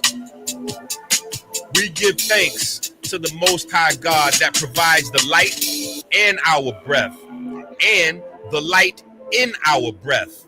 We give thanks for the fine olfactory system that makes our grapes ripe with light. We give thanks for the Jed pillar that provides us with a stable fleet of ferry boats to dock in our vineyard. We give thanks for smooth sailing through the pulmonary vein into the storm of the left atrium. We give thanks for the perfect black solar repeater that induces the primary electromagnetic wave, opening the mouth of the Kodesh HaKodeshim. We give thanks for the mechanical wave produced when the mouth of the Kodesh HaKodeshim closes. We give thanks to the ray wave, reflecting on the semi-lunar valves, opening a pathway into the holy royal arch of the Wa scepter. We give thanks for the mechanical wave produced when the lunar gate into the holy royal arch of the Wa scepter closes. We give thanks for the magnetism of the most holy, the magnetism that repels and attracts the ferry boats of light 60,000 miles every 60 seconds throughout our vessels and our caves. This is why you have to go to Amazon and get the book. Amen. Rich Abs, Poor Abs, now.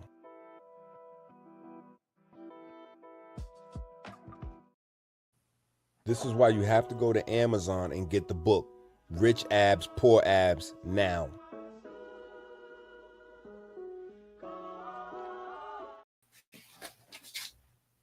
Like that. This is why you have to go to Amazon and get the book.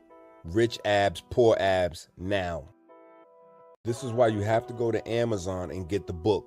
Rich Abs, Poor Abs, now. This is why you have to go to Amazon and this is why you have to go to Amazon and this is why you have to go to Amazon and get this is why you have to go to this is why you this is why you this is why you this is why you have this is why you have to go to Amazon and get the book. Rich Abs, Poor Abs, now.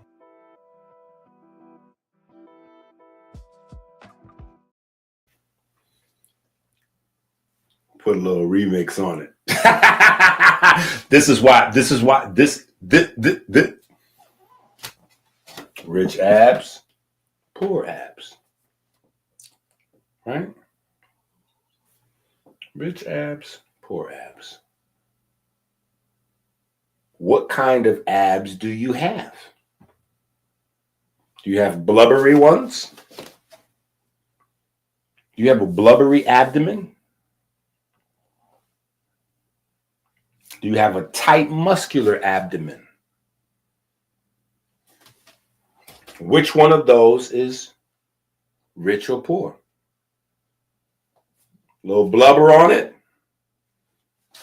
or low body fat percentage? Does your abdomen produce vinegar, vitamin K, GLP1, H2,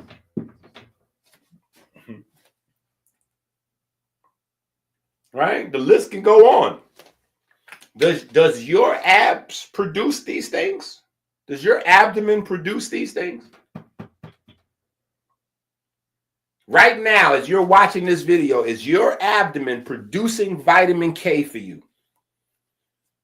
Is your abdomen producing vitamin K? That's a yes or no question.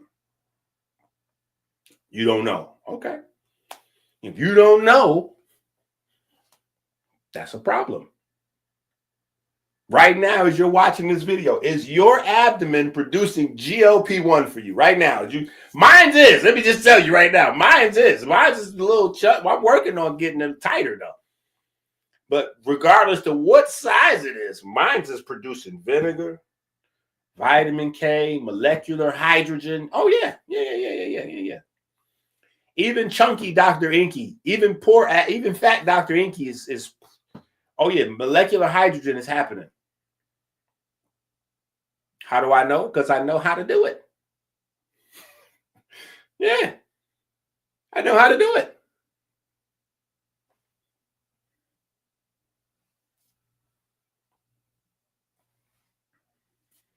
Do you know how to do it?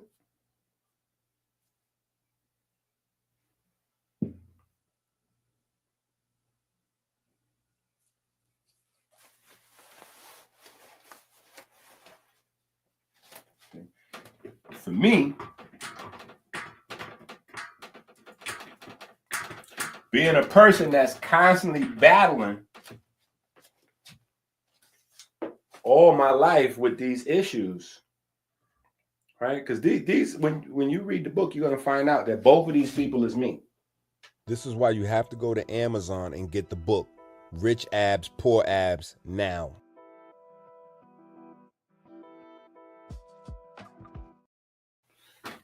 That's why there's multiple faces on the cover of the book. My children thought it was hilarious because they're with me. They see the different me's, right? They see me, 12% body fat, and they see me 30% body fat. And they've been with me from 12% body fat as I'm slowly but surely going on up to 30%. And they've been with me from 30% as I'm working my way down, getting down to 12. Because I be struggling sometimes. Right? I be struggling sometimes. Right? So this is all relative. Right? We're just hyper focusing in on different aspects. This is absolutely a part of the bioelectricity conversation, or the this, the that, and the other, because it's just one system. And all of these different products, there's a bioelectric cue. There's a cue for them, right?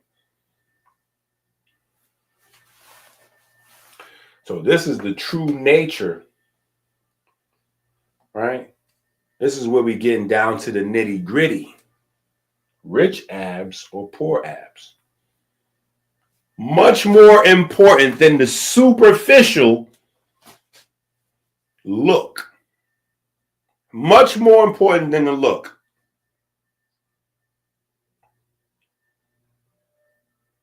And they started to tip people off, but people didn't really buy in. About 7, 8, no.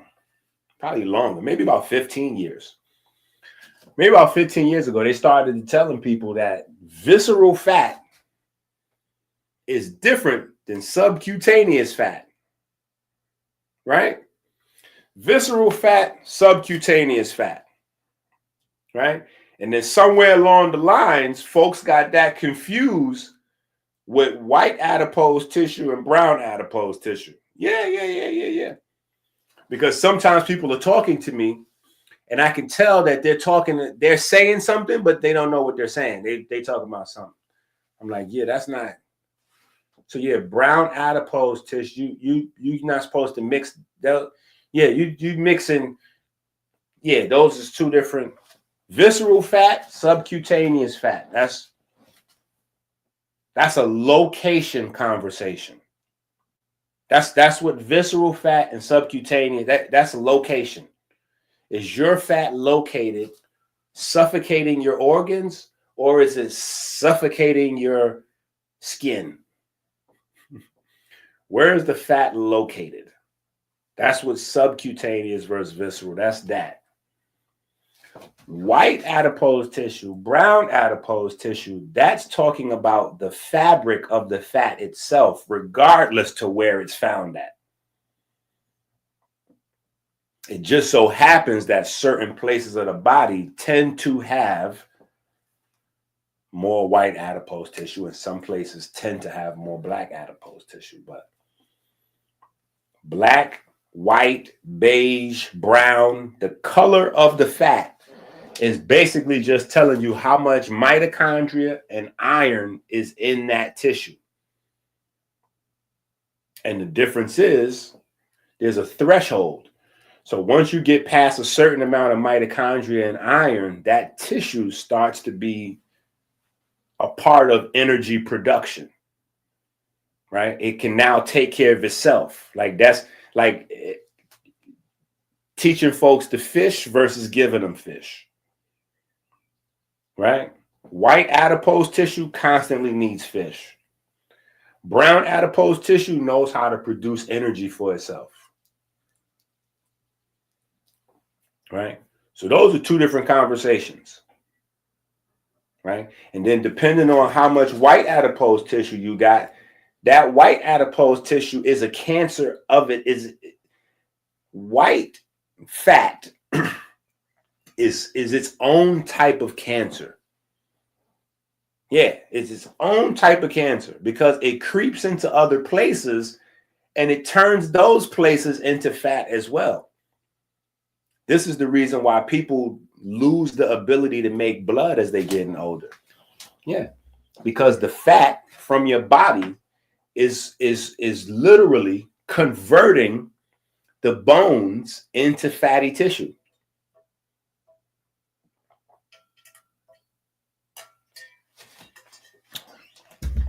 And then when the bones get fat, the bone marrow rots. It's like vampire. Yeah. Once the vampire bites it, the only thing that vampire could do now is make more vampires. That's what the fat does. It bites the bone marrow, and then the only thing that bone marrow can do from the future is make more fat cells. Yeah, it could just produce more fat tissue, but it can't produce the white blood cells and the platelets and the red blood cells and all that stuff that you get from the bone marrow. It's a wrap. Fat has invaded. So, my conversation is the deeper conversation. It's not about your body fat percentage only and specifically, right? So we're just talking about the look that drives the sales of gym memberships and protein powder and all that kind of stuff. The look. You may have catfish abs. That's what you might have. A lot of folks running around with catfish abs. Yeah.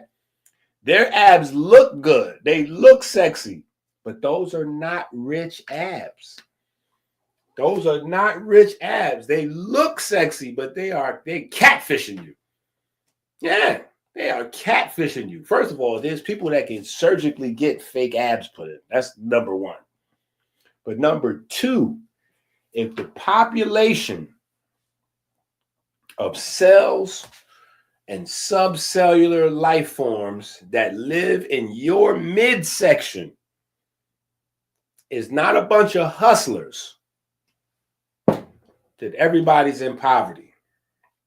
You need the cells and the microbiome to all be hustlers. You need them to all be working for themselves. If they're not working for themselves, then they're trying to live off you. They're going to eat you alive. They got to work for themselves. They got to work. They got to produce. They got to be producers. Yeah, you don't want to surround yourself with deadbeats. They got to be producers. What are you doing? What are you producing? What are you making? What are you working on? If your cells are not making and producing vinegar, if they're not making and producing GLP1 and all these other things, right? B vitamins, right? Folate and all the whole program. If your tissues, if your cells and your bacteria are not producing, what are they doing? If they're not producing those things, what are they doing? Same thing like in society, in the neighborhood. What are you doing? If you ain't like studying or working out or working or research, what are you doing? They're producing IL-1, IL-6, tumor necrosis factor, nuclear factor. They're producing inflammatory compounds. So there's the Bible says, right? You got to be hot or cold. If you lukewarm, I'm going to spit you out. There's no middle ground in your body. The cells and the subcellular life forms that live in your body, particularly your midsection, they are either doing one of two things. There's no third choice. They are either producing life-affirming molecules or they are producing inflammatory ones. They are either causing you to live stronger and longer or they are shortening your lifespan. There's no middle ground. So you don't have the ability to just like watch a little Dr. EnQi and then like, oh, hold on, let me see if something on Netflix real quick. Let me stroll over here and see what Hassan Campbell, let me see what. All right. Suit yourself. Because there's no middle ground. And this is the thing about learning the body and learning that your body is either constantly producing what we call medicines or therapeutic agents, or it's constantly producing things that kill.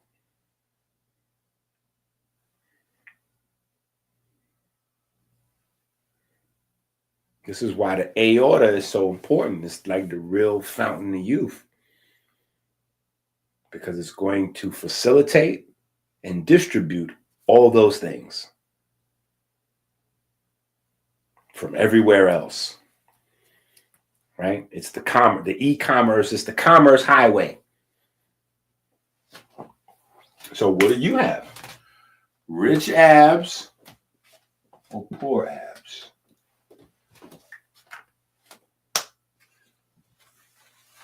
Are you trying to get like the look? Like you trying to rent a nice car for a day, an Airbnb, a nice house for the weekend, and then do a whole bunch of video content in it and pretend like that's how you live and throw that up on the internet and then sell a money-making program or like...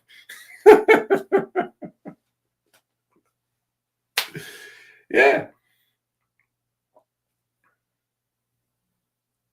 Some things you can fake it till you make it. Some things you can't fake it till you make it. That's why this is an important book. This is a very important turn in what it is that we're doing. This is a very important turn in what it is that we're doing.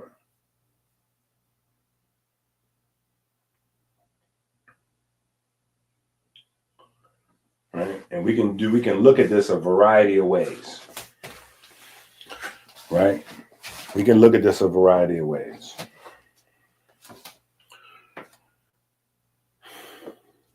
Let me just put this right here.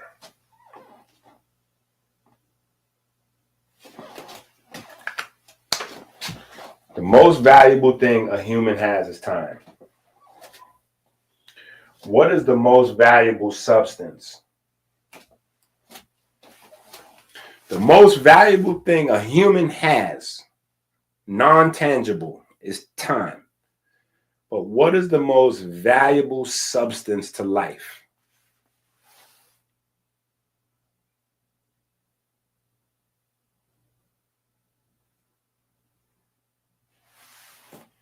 I better wake up in the chat.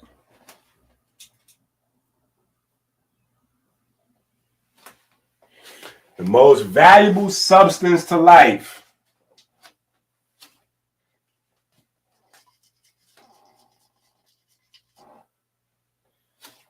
See, Doc, I thought you said that memories was the most valuable. Memories and time is the same thing. Memories are frozen time. Memory is how you save time. But this is not that. I'm talking about physical substance. What is the most valuable physical substance?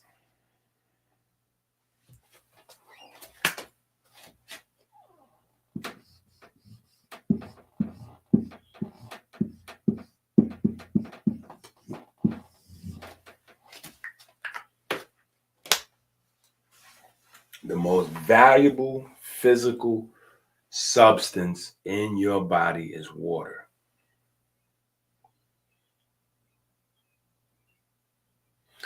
This is why we have so many conversations about water, right? We may have to revisit some of these we got to revisit a lot of these conversations, respectfully. Because I know we went so fast through so much of this information that it's kind of blinding. It's kind of blinding, but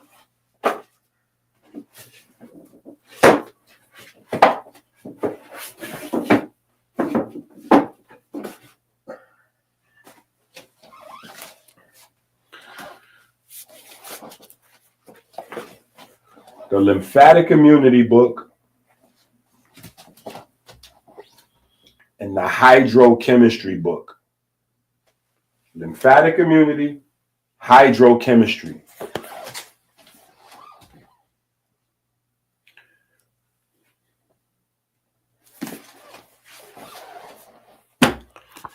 The hydrochemistry book is some of my most exciting research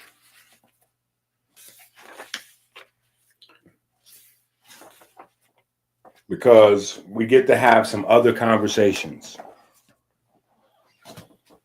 And that's that book, this hydrochemistry book. I believe this is one of the books that will get more and more expensive in the future. Because there's some stuff that's in this book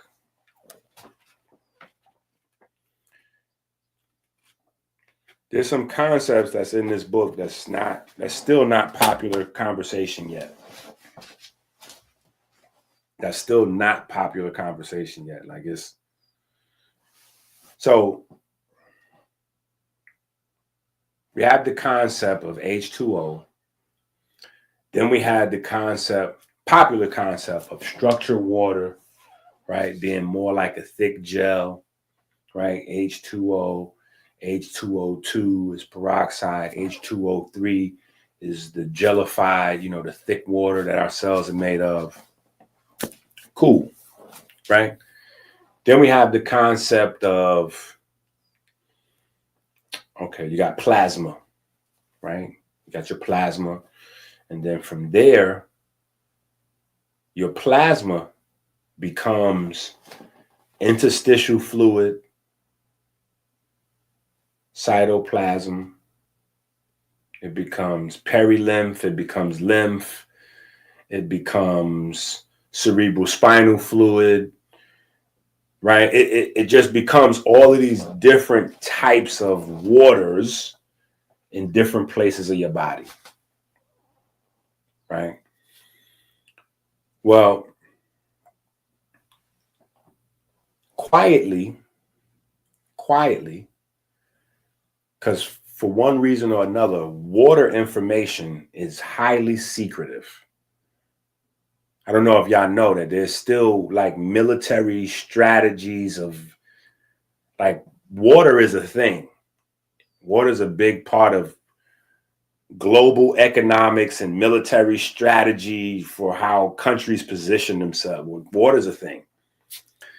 So a lot of water information doesn't get like just, so there's a whole nother level of information going on. Like, so here's the thing.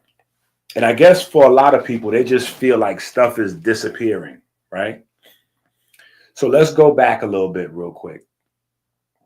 Just through your memory to see how long you've been, you've been studying. There's a point in time where water information, all of the studies about the new miraculous phenomenon of water is about,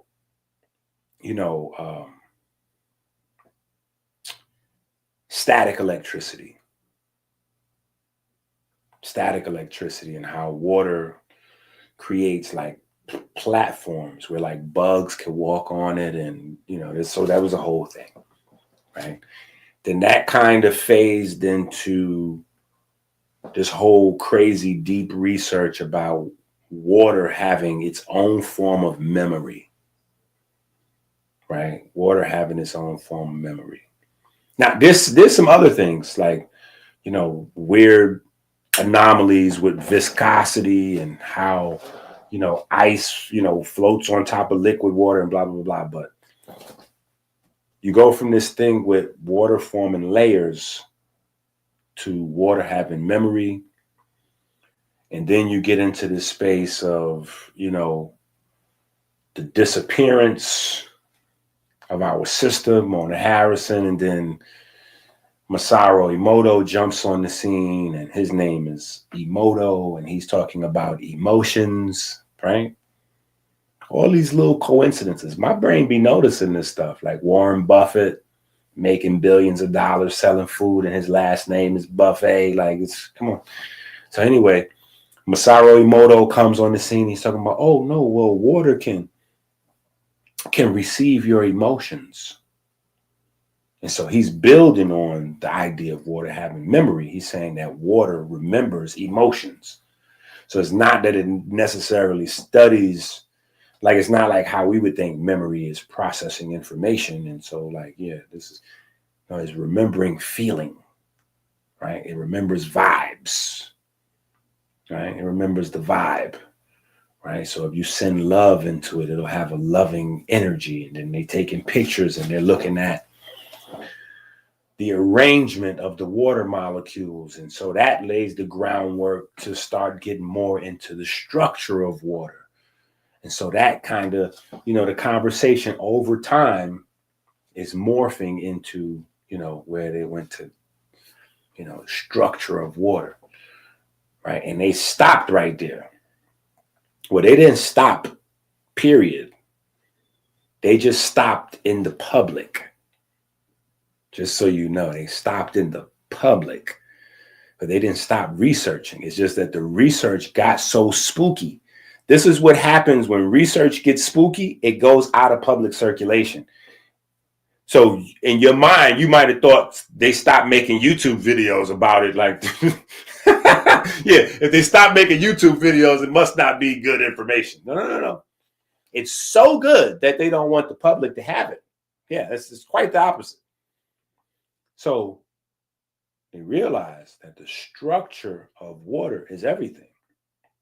And that water is somehow has like a consciousness to it. That's where it's at now. They're trying to figure out. That's why they ran out there real quick and copyrighted and launched smart water. They didn't launch smart water for the time. They launched smart water for the future. So that as we figure out more about water, they would already have the copyright and the trademark on the term smart water. That wasn't for today. That was for tomorrow. That was an investment for tomorrow. Yeah. The smart water right now is terrible, but they locked that down for the future. So they could already have that, and they could be like, oh yeah, selling smart water since you ever notice how products will say selling loaves of bread since 1880, like, and you'd be like, where did this company come from? At some point in the future, smart water is going to be like selling smart water since, and they're going to be like, where did they come from?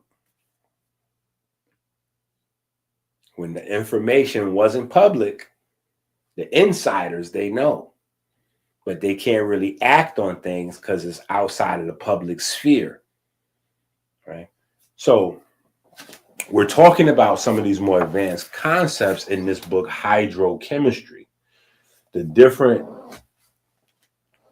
shapes that water takes,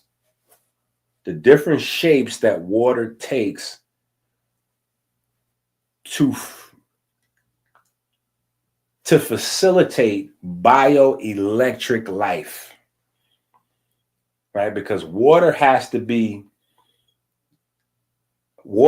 just be like a lube, like it's just a fluid. Like it wouldn't be the thing of life. Remember, to find life on another planet, you're looking for water. Water is the substance of life. We're water creatures.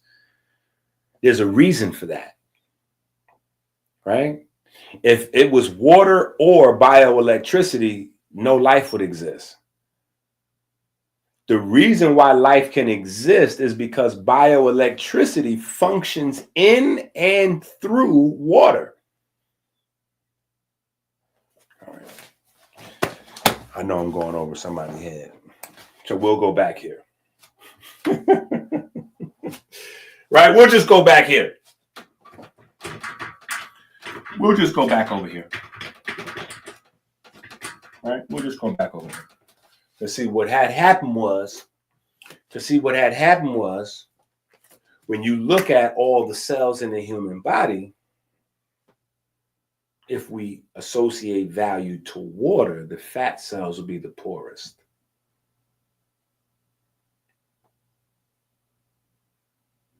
So there is a conversation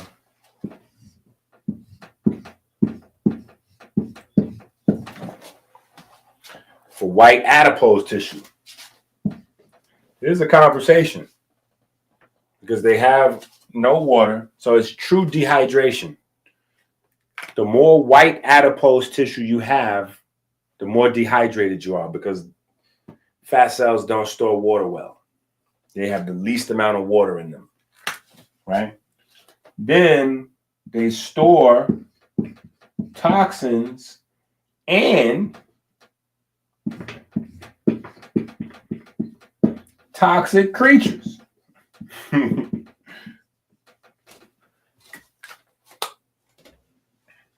Toxins and toxic creatures. The same as the hood. The same as the hood. Yeah, you go to the neighborhood, there's some toxic folks down there. Looking dangerous. With some toxic substances. They got them joints 2 for $5, right? 5 for $10, you know. Come on and get you a few of these.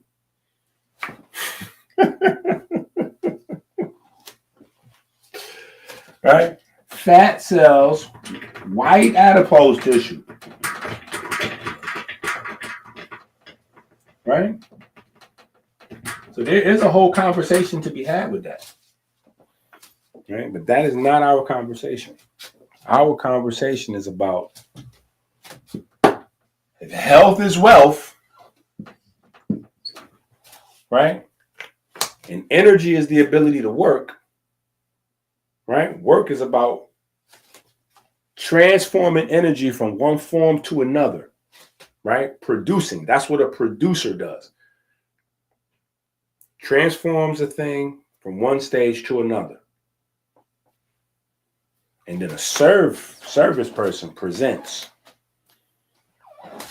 So what is your abdomen producing and serving? That's what's going to make the difference. And that's what's going to translate into these other things, right? A1C, cholesterol, all these other things. It comes down to this. This is the invisible community, right? This is the invisible community.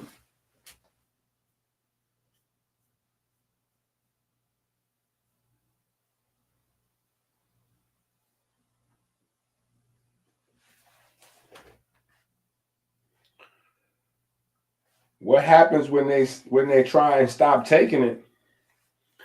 The same thing that happens when a heroin addict tries to stop taking heroin. It's the same thing.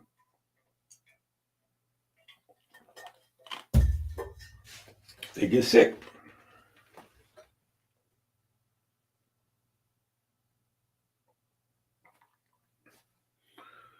They get sick, and not only do they get sick, but they get fat twice as fast. And not only that, they got some other thing called Ozempic face. You know about Ozempic face? Where people's face starts to age and is twice as fast as it normally does. Yeah, Ozempic face. So all of the plastic surgeons are super happy about this. All of the plastic surgeons are super happy about this. Matter of fact, look, let's do another search. Watch this. Let's do another search. Hold on. We're going to do another search.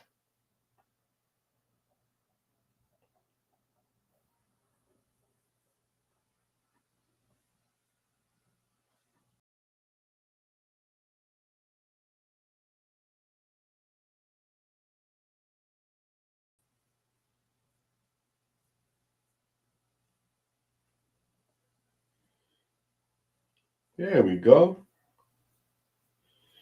There we go. Shout out to high frequency.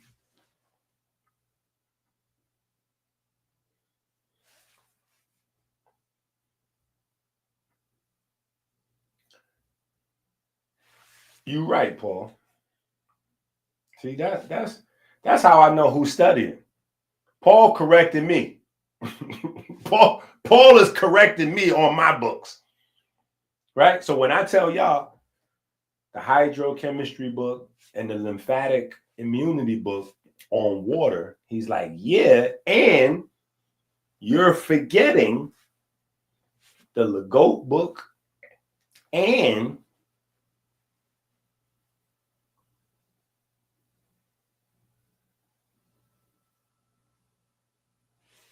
yo, I'm telling you, the faith. Listen, wait, hold up. We're gonna watch this. We're not gonna watch, but we're just gonna look.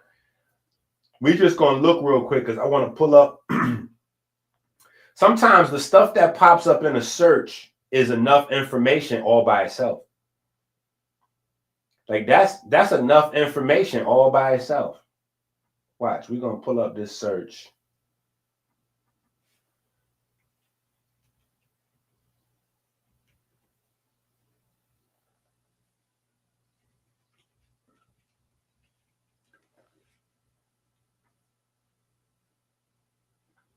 Why is it trying to make me say something I don't want to say? Okay, now look at this. Let me hit the share screen on this so we can look at this together. Let's take a look at this together, family. Look at this. You see that? Look at this. Ozempic face. The truth. Look at this guy right here. The truth and how to fix it. Look at this. Look at this. Ooh, doctor. Look at that. Doctors is lined up. Look at this. Doctors is lined up. They are loving this. Look at this. They are loving this. Doctors is loving this. You know why? Because most of those doctors you see right there, those are the plastic surgeons.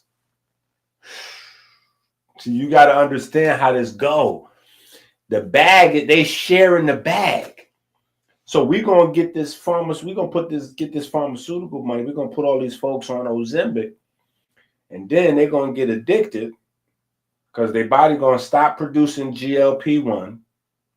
Right? It's gonna stop producing it, so they're gonna have to keep taking it because their new lifestyle is gonna be based on their new body.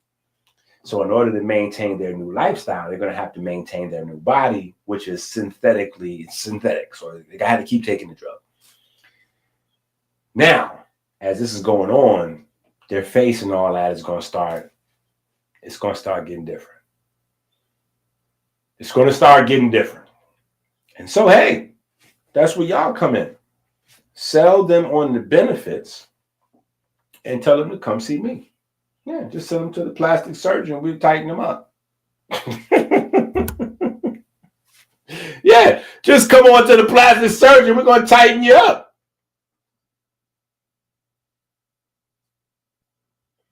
Come on over here to the plastic surgeon. We're going to tighten you up. Now,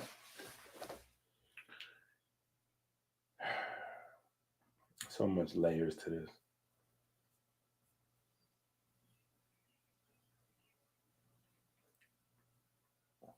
Right? There's so many layers that we had to go through some of these concepts. Right? God conversation, health conversation. Right?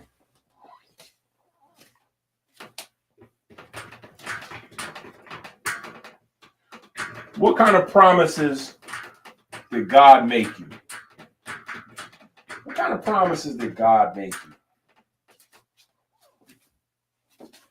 Or better yet, what kind of promises were made to you on God's behalf?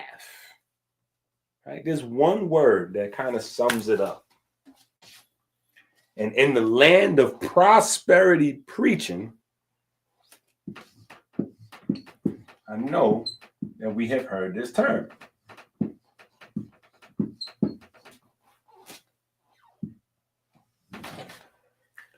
Abundance.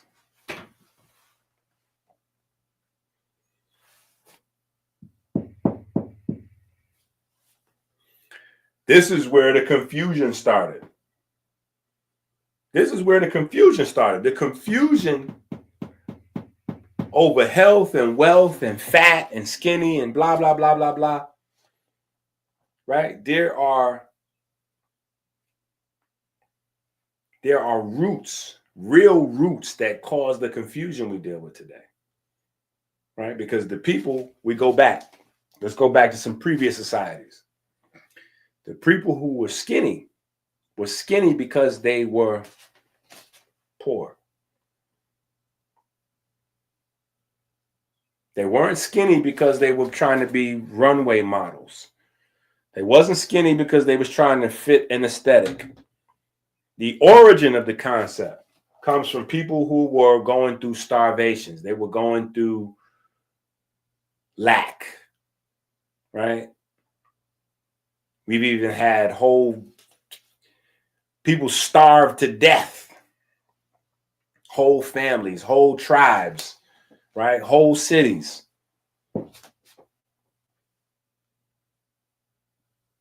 And abundance, having more than you need, is associated with fat. So having more than you need is associated with fat. Not having enough is associated with being impoverished. So now you have the setting. You have thousands of years of this program. Thousands of years of this program already embedded. So women even have it in the back of their mind when they see a little chubby, you know, they see a little, yeah, he getting money. Yeah, he look good. He getting money. Yeah, he must be doing all right for himself. Right? We see somebody looking skinny. Ooh, he might have that monster. Right? He might have something. I don't know. He hungry. He in trouble. He needs something. Ain't nobody taking care of him. Ain't nobody love him. This comes from thousands and years of programming. But we don't live in a world anything like the ancient world where these concepts come from. We don't live in a world where we actually have to hunt animals to eat them. Just go to the store. We don't even got to do that anymore. That is even an outdated model because now the store comes to you. Think about that. That happened so fast in our lifetime that we haven't even realized that. Going to the store is an outdated model. Going to the restaurant is an outdated model. Now the store and the restaurant will come to you. Period. No matter what it is or where you are, it'll come right to your front door. The local supermarket, Whole Food, Pizza Hut, Elegant Restaurant, they will put that right at your door. So you don't even gotta go to the store anymore. The store will come right to you. So we have a totally different world that we're in. See, this is why I used to say we have to have living books. Living books, books written by people living in your lifetime. Our schools, our countries, our societies are run on books. These folks are still quoting Aristotle. These folks still quoting Pythagoras. We don't even know if these folks ever even existed.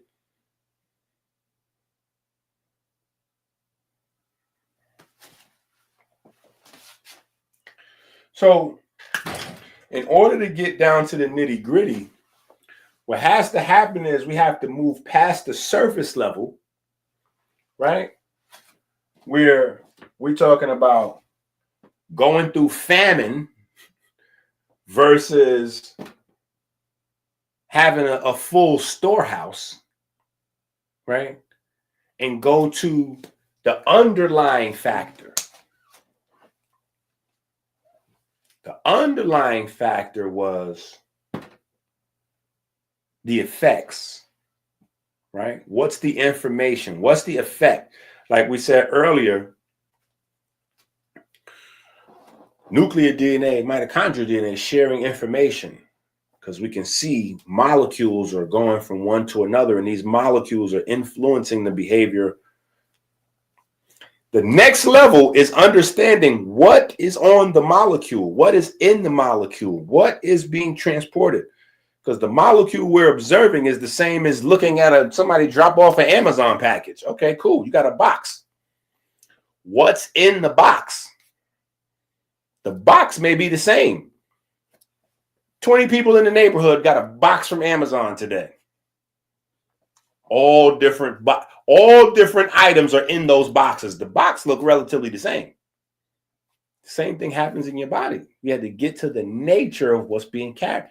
We have to get to the nature of the root of these these mental viruses that are embedded in our socializing. Because these are the things that then determines our behavior. So it's impact on health that is the real thing. Impact on health is the real thing, right? Impact on health, right? Even before people knew about nutrition, they knew if you only ate a handful of things, right, your body started to break down a lot faster. If you had a wide variety of things to eat, you live longer, you live stronger. Right now we know, oh, well, it's pigments, it's fiber, it's vitamins, it's minerals, it's Those are the things that are in the foods. So when you eat a wide variety of natural foods, you get a wide variety of nutrients, you're healthier longer, right? If you're barely getting enough food in, you're definitely not getting your daily nutrients in, right? So you're going to be sickly, you're going to be weak, you're going to have a shorter lifespan, you're going to be dumber, right? Because your brain is a gas guzzler. So if your nutrition is off, you can't, right? And in sexual performance, right? Sexual performance is a thing. So if your nutrition is terrible, sexual performance is terrible. It's just a fact. Nitric oxide is going to be low, blood circulation is going to be low, triglyceride levels will be high, cortisol levels will be high, right? So it's really the quality of life things. It's how they impact life, which is what really translates into poor food, rich food. Poor food, rich food. It's not about low-priced food versus expensive food. It's not low price versus expensive, high price. Because high price can still cost you an arm and a leg. See, that's why you gotta see people wrestling with diabetes. They know what the cost of an arm or a leg is because people are losing their arms and their legs every day to amputations from diabetes. So not knowing this information literally cost you an arm and a leg.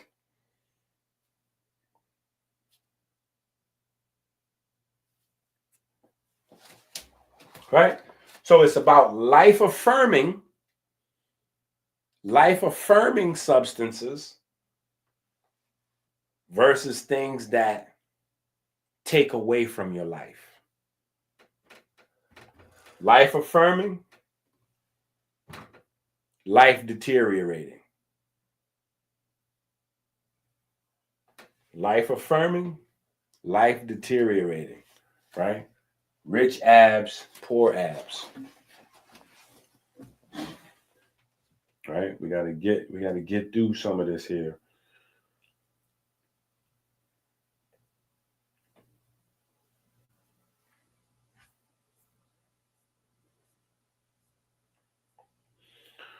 And they're like, but we didn't really get to the melanin. And no, we gotta get back to the melanin, the melanin, the melanin, the melanin,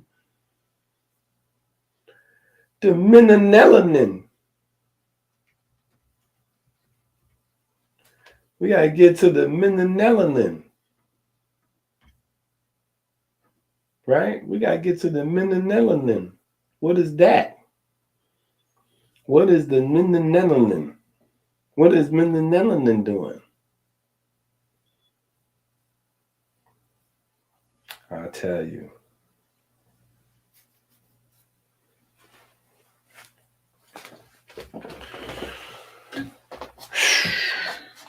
A, B, C. Here's what we're going to call this section. We're going to call this section of the video. We're going to call this the ABCs of rich abs, poor abs. Yeah, this is the ABCs of rich abs, poor abs. This is why you have to go to Amazon and get the book, Rich Abs, Poor Abs, now.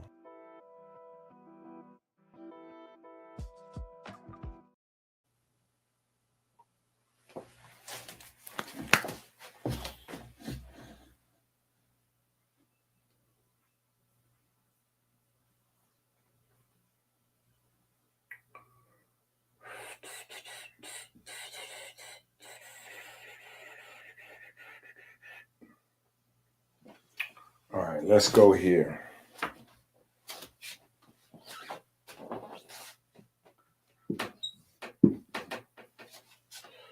Let's go G.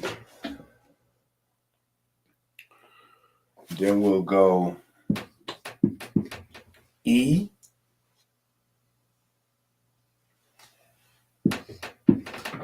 Then we'll go P,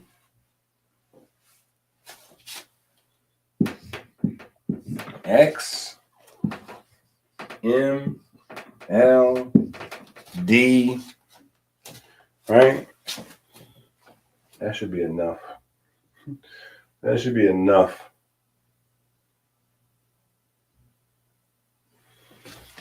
Oh man, I can't leave these out. Right? These are the ABCs. The ABCs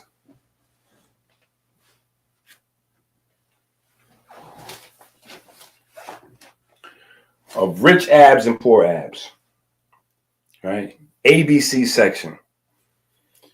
What are these? What are these ABC? What is this? Well, let me just start off with pointing these guys out.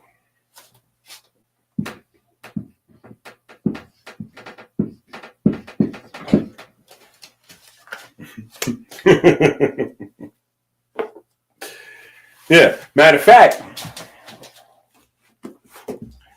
let's go to Melanin vs. Diabetes, book 2. If you don't have this book, put it in your cart, check out, right? Remember this book? Remember on page, drum roll, please. Page 37. Nope. Page 37, we're talking about myostatin and follistatin. No. Page 35. Page 35. No. Page 34. Page 34? Okay, yeah, page 34.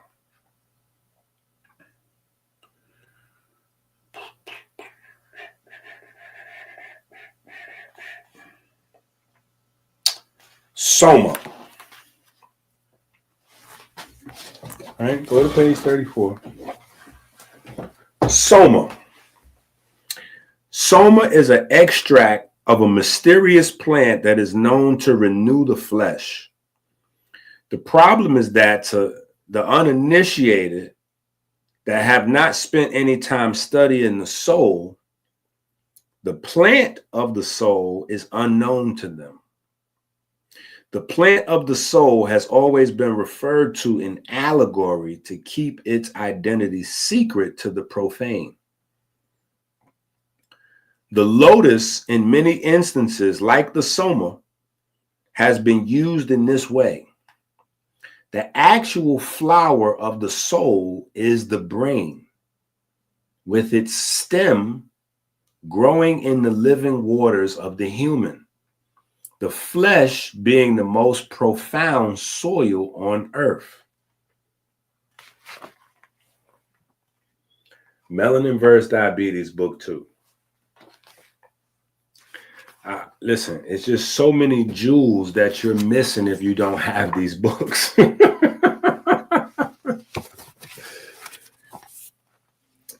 Resveratrol is a tyrosine analog. The focus of our histonic and histone. Lotus has the highest levels of tyrosine out of all plants. The extract of the lotus, for further link with the legend of Osiris, known as the perfect black, induces melanogenesis or melanin production.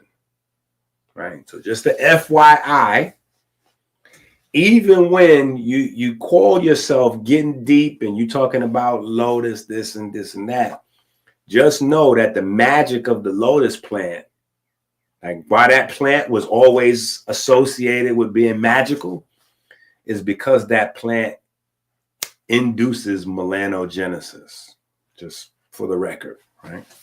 All right. Soma is the extract of the brain that renews the flesh continually when pressed or pressured through the proper application of force or reverse inertia we call hormesis training. Now, There's some goofballs that was out there misrepresenting this information, selling people packages about activating their anus chakra and, putting force on the pineal and this.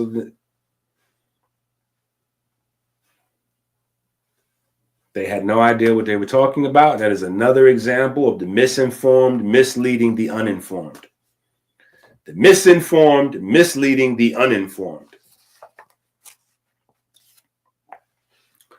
Somatotropin is the tyrosine-based hormone that is produced from the brain that continually renews the body. Melanin concentrating hormone stimulates somatotropin and fat loss. Sunlight absorption boosts testosterone. Melanophores have been identified as smooth muscle cells in disguise. Tyrosine is at the center of your metabolism and your thyroid health. Tyrosine combines with selenium and iodide to control your entire metabolism. So tyrosine is possibly the most important aromatic amino acid to consume daily. I'll stop right there. Point being, right? I said all that to say,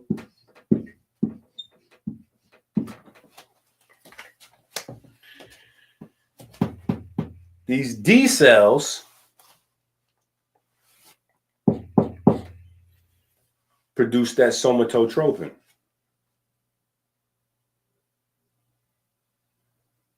These L cells produce the GLP1. These are different cell groups. These are different cell groups.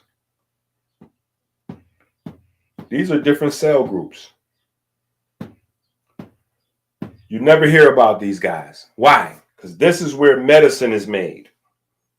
Medicine is made from these cells.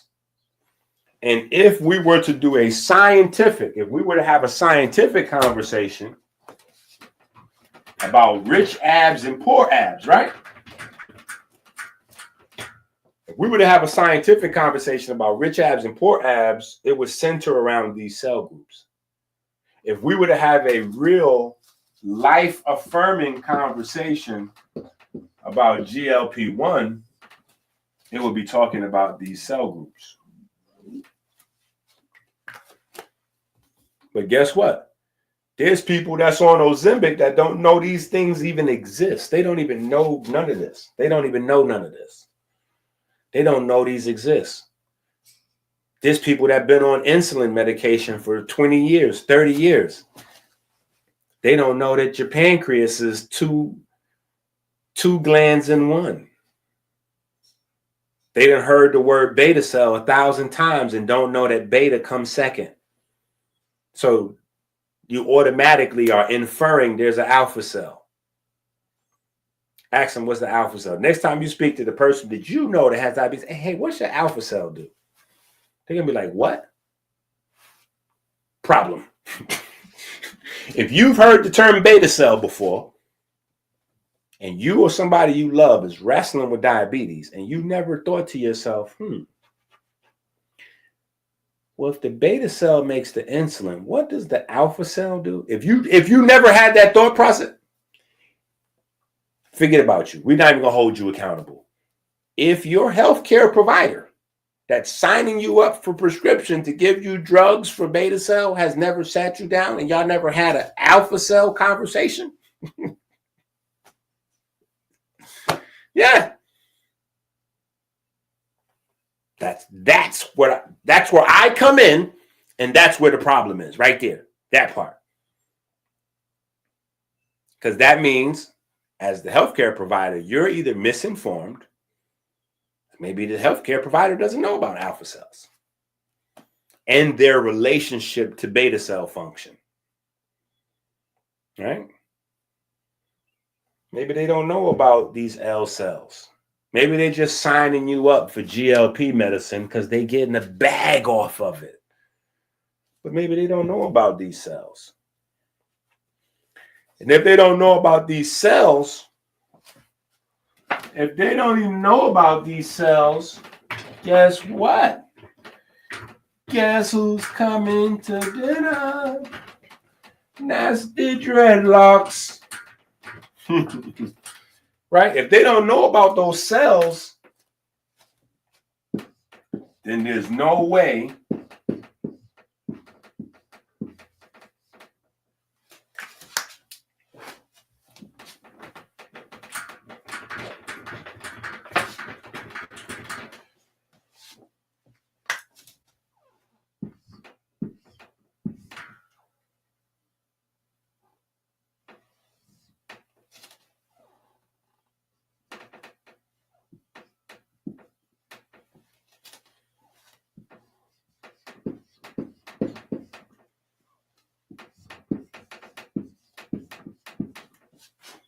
right? If they don't know about those cells, it's no way that they will understand how this seesaw right here, right? This binary relationship, this pair of hormones, right, can control those cells.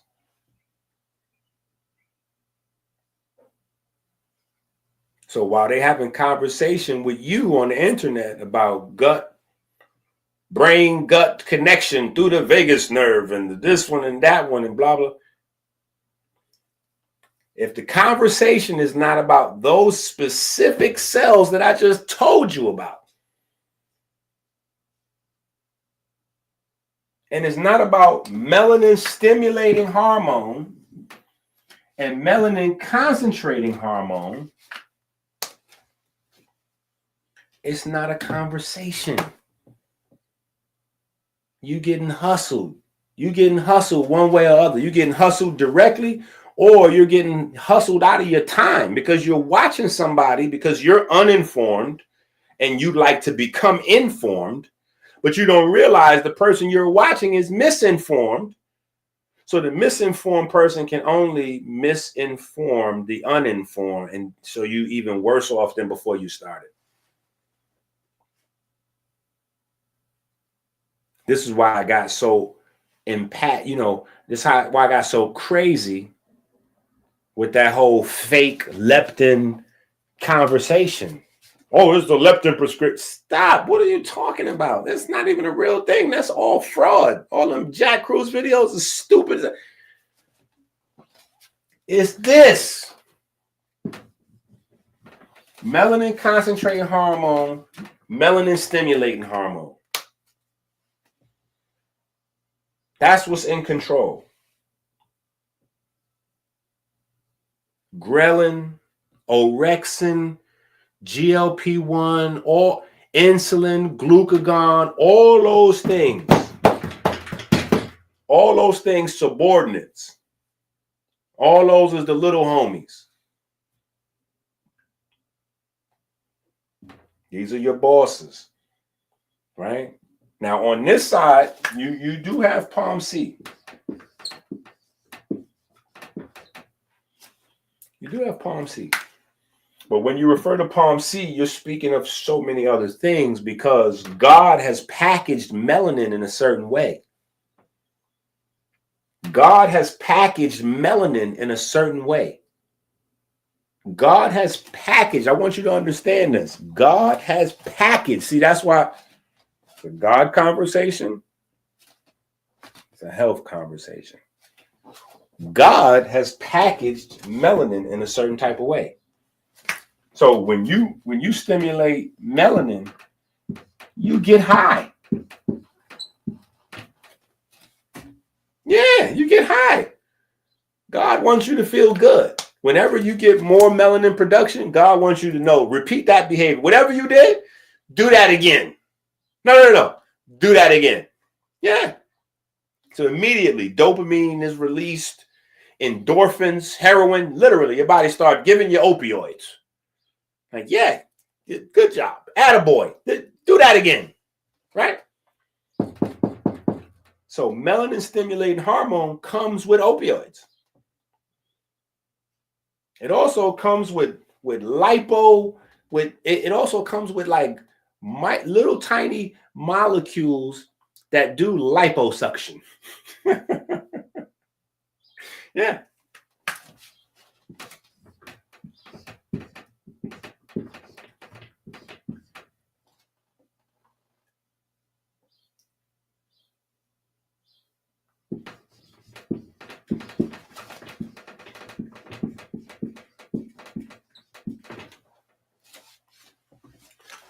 So melanin stimulating hormone comes with endorphins and it comes with fat metabolizers. All packaged nicely together.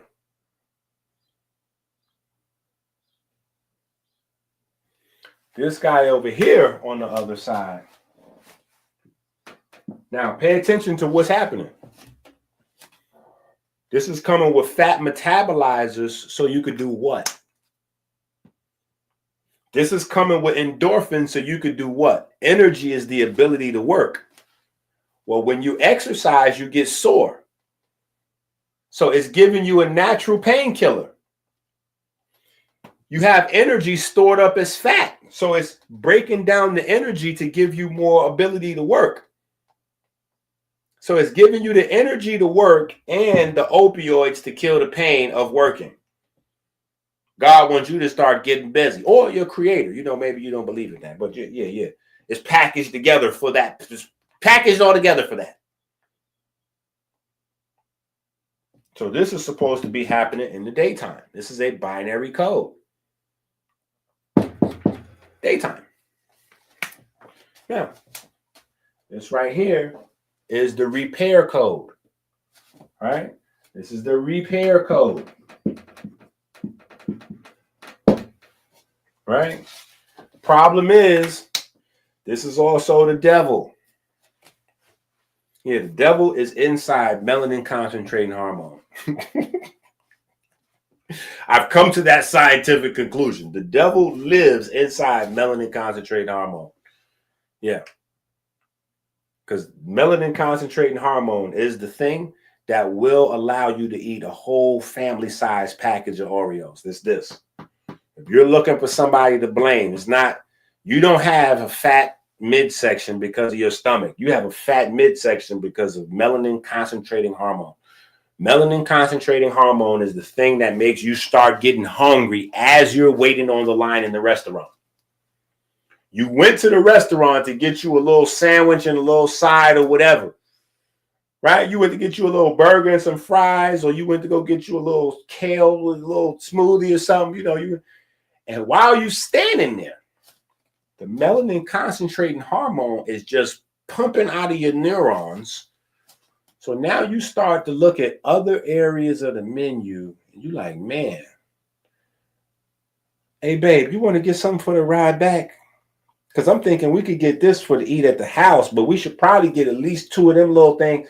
Babe, we should probably get 2 of them little things just for the ride back. Then there's little things. That ain't nothing right there. That's just some little things. We could get them on the ride back and eat them till we get back to the house. I think what y'all think, children? Should we get? Y'all want to get a couple of them little fuzzy? What's that thing with the cream? That's melanin concentrating hormone. Yeah, that's the devil, right? But you got to know, on the other side of the temptation is the gates of heaven. On the other side of temptation is the gates of heaven. You got to walk through the fire, though. You got to get tested, right? So when you ignore the melanin concentrating hormone, guess what happens? Autophagy kicks in, ketosis kicks in. Yeah.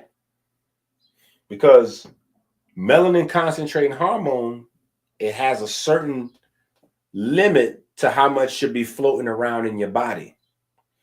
And when it gets too high and you haven't eaten anything in response to it, then your body says, oh, we must be starving. We must not be listening because we don't have the ability. So let's start scavenging around the house and see what we can find. Yeah.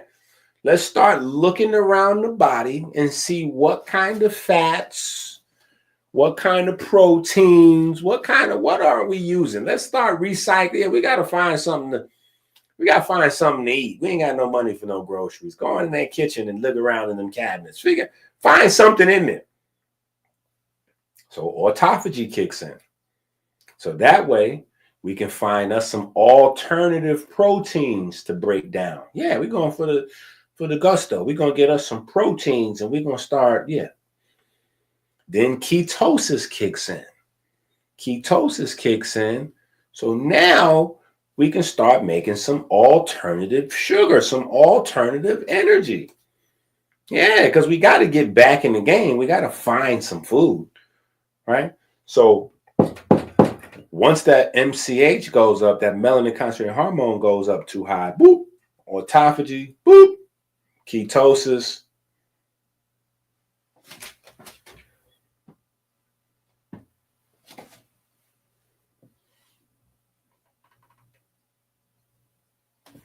So the conversation surrounding GLP-1, well, that should start in the alphabet of the abdomen, right? The alphabet of the abdomen.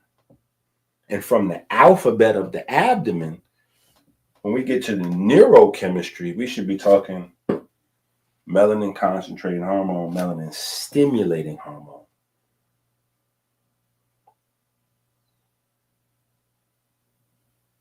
Because this is the GLP-1 conversation.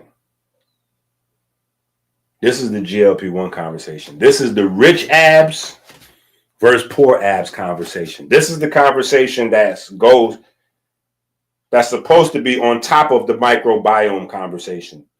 We're supposed to be discussing the microbiome, absolutely.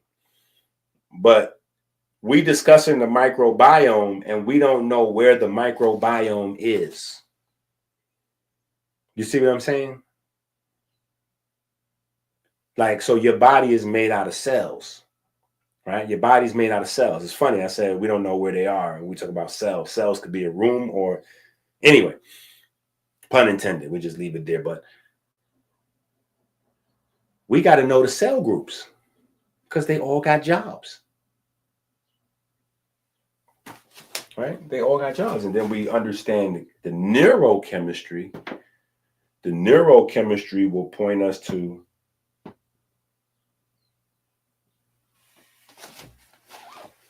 the biochemistry.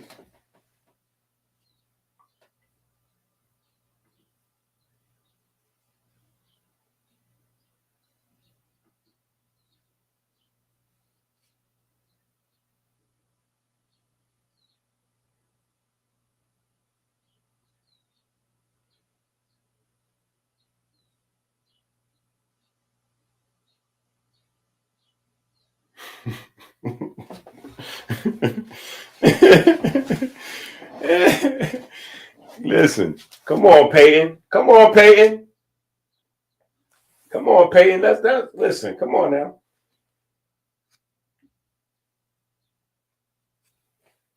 That's what I'm talking about.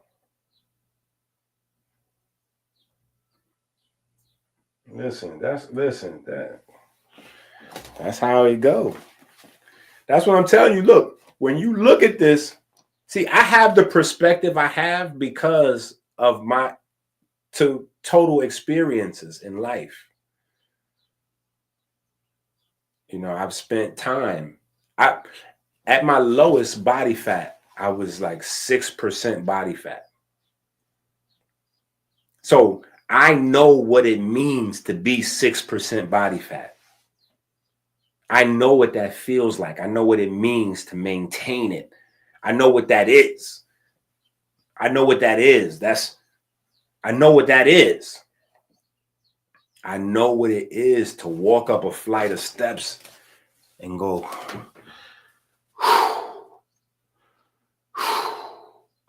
because your heart is going so fast and you're so winded and you're out of breath. And it's just, you just went up one flight of steps. And you can't believe that you used to be able to run up a whole building worth of steps, and now one flight of steps, and you like,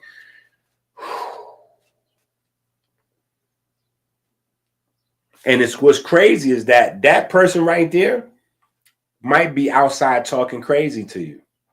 You just never know. I learned that in jiu-jitsu class, though. You just never know. Like when you get to the light, that person in the other car talking crazy to you, that might be one of them people that can't even walk one flight of steps.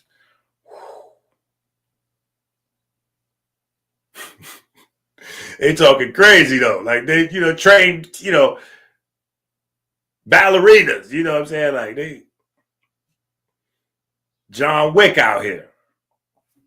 But then also that I done seen like 60, I done seen some 60, 70-year-old people that's like scary, bro. I seen this one lady, she was close to 70 and she could jump up and kick a man's head clean off of his shoulders. I was, and she looked like she's in her 60s, like she got the silver hair, but her body is like super toned. And I was like, wow, that's crazy. These type of people just walking around the supermarket, wherever. You talk crazy, you don't know who's who. That's how you get to a level of understanding. You got to be more patient with society because you just don't know who's who out here. You never know, right? Some people look like tough guys. They can't walk a flight of steps. Some people looking old and decrepit. They ready to give you 100 push-ups and 1,000 burpees. Like it's just crazy out here. So you learn to be a little more humble. You know what I'm saying? And then me being on both sides, understanding what it feel like to be, 260 pounds versus 170 pounds cut. I know what the chemistry feels like. I know what the thoughts are. I understand the addiction. It's a lot of people on the internet, they just talking. They don't even know what they're talking about because they don't even know.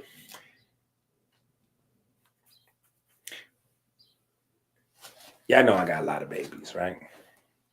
One of the questions I always ask the people in the hospital, like before we even get rolling, anytime we dealing with pregnancy, anything, I always ask, because I learned this my first go round. I was like, wait a minute, hold up.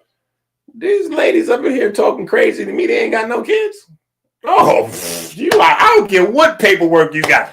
You don't know anything about being a parent until you have children. You can't tell you, huh? Oh, well, I've taken, social workers. I've taken 4 years. I have my 4-year degree. And what? You ain't got no children. What are you talking about? I've got my 4-year degree and I'm a social worker because I got my 4-year degree. And what does that mean? What does that mean? I promise you cannot learn how to parent out of a book. Parenting is that's like jumping out of an airplane and one side of your parachute don't, like you can't, ain't no program. You got to figure that out on the fly. Literally. There's no way to, there's no way to plan. Like it's just, you got to figure it's going to be a constant. So I learned there's a lot of people that's in job positions that is not really qualified experientially for what it is that they're talking about. Because of social media, you got a lot of personal trainers out here that never been fat. I don't think you could be a good personal trainer if you've never been fat. That's just my opinion. I don't want you to be fat when I come to the gym and hire you as my personal trainer. That's not what I'm saying. But if you don't have any experience, I just don't know how much you know. Because you may know what it feels like to be you. You may know what it feels like to have, bench press 225 and all that. But you may not know what it is to be me. You may not know what I'm dealing with psychologically when I wake up and I have to, I don't live alone. So even if I'm trying to get on this, this program, somebody else might have them donuts sitting up on top of the fridge. I got to look at them Jones. I got to see them. They right there. And then at a certain point, everybody go to sleep, and then I can go on out to that kitchen with nobody looking.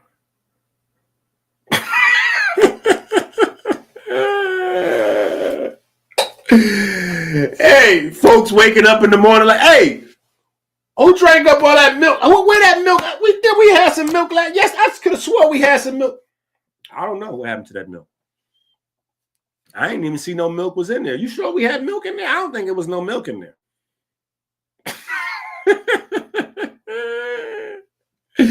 Hey, you sure we had milk? I don't remember seeing no milk in there. I'll go to the store and get you. You want me to go get you some milk? Let me go get you some milk. What else we need from the store? Yeah, you volunteering to go because you just midnight maraudered. Yeah, you done went through that kitchen and you don't even remember what you ate last night. You done went through there and tore that whole program up. You done had you 2 or 3 sandwiches, a handful of cookies. You just, yeah. So there's an addictive part. There's an addiction, that people had to deal with. And you got to deal with shame. Shame comes with addiction. If you don't understand the other side, you can't really account for these things because you got to account for these things. A person that's trying to lose weight, or they trying to get their health together, or they trying to quit smoking cigarettes. I did all that stuff. So I know what it is to try, and I know what it is, more importantly, to fail. I know the shame. And the beauty is, not only do I know what it feels like to try and to fail, I know what it is to try and fail repeatedly and then figure out how to do it and then succeed. So I know from trial, error, success. People say, you got to learn from trial and error. No, you don't. You got to learn from trial, error, and success. If you never get to the success part, you don't know nothing but mistakes. Yeah, trial and error. So you tried it out, you got it wrong, and now you're going to teach me? No. I'm good, because you don't know. I didn't hear the other part. I need you to go through trial, error, and success before you can be a good teacher. Yeah, that's what I need. Yeah, that's what I need. And you taking the classes in school somewhere, that just prepares you to start trying. You ain't went through no crucible yet. You ain't. Okay, you studied parenting and philosophy and this and that in school. Okay, but you ain't have no babies yet, right? Okay. Yeah, so you just getting ready to get, you want to get you 2, 3 babies, and then we'll see how, we'll see what, with that degree, get you 2, 3 babies, get you 2 or 3. You got to get 2 or 3. You got to get 2, because you might get lucky the first time. You might just have a nice baby. Nice baby, grow up quiet, don't touch nothing, Yeah, those are usually the more unintelligent children. When you get smart kids, you get smart children, they're going to work you, because those are the bad ones. They're curious about things. They want to learn how they work and figure it out. If you don't give them satisfactory answers, they're going to wait till you leave and try to do, oh my goodness. Yeah. And they ain't going to know who did it when it's broken. You just know that one of them smart little geniuses, they tried to take it apart. Yeah, this is how it goes. This is how it goes. So you got to, for me, it's important. So again, when you look at these guys, just know these, this came from me realizing the transparency, like we started the conversation, the transparency is also as important as the information. This is why you have to go to Amazon and get the book, Rich Abs, Poor Abs, now.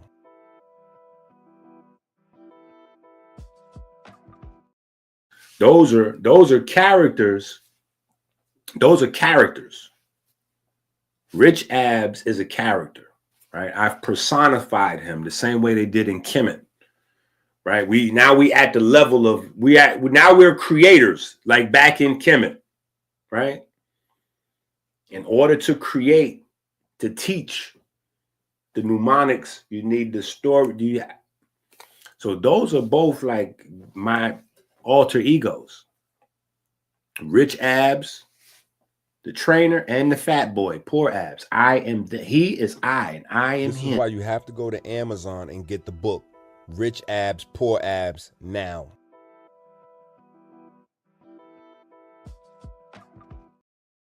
Yeah, both of them is me.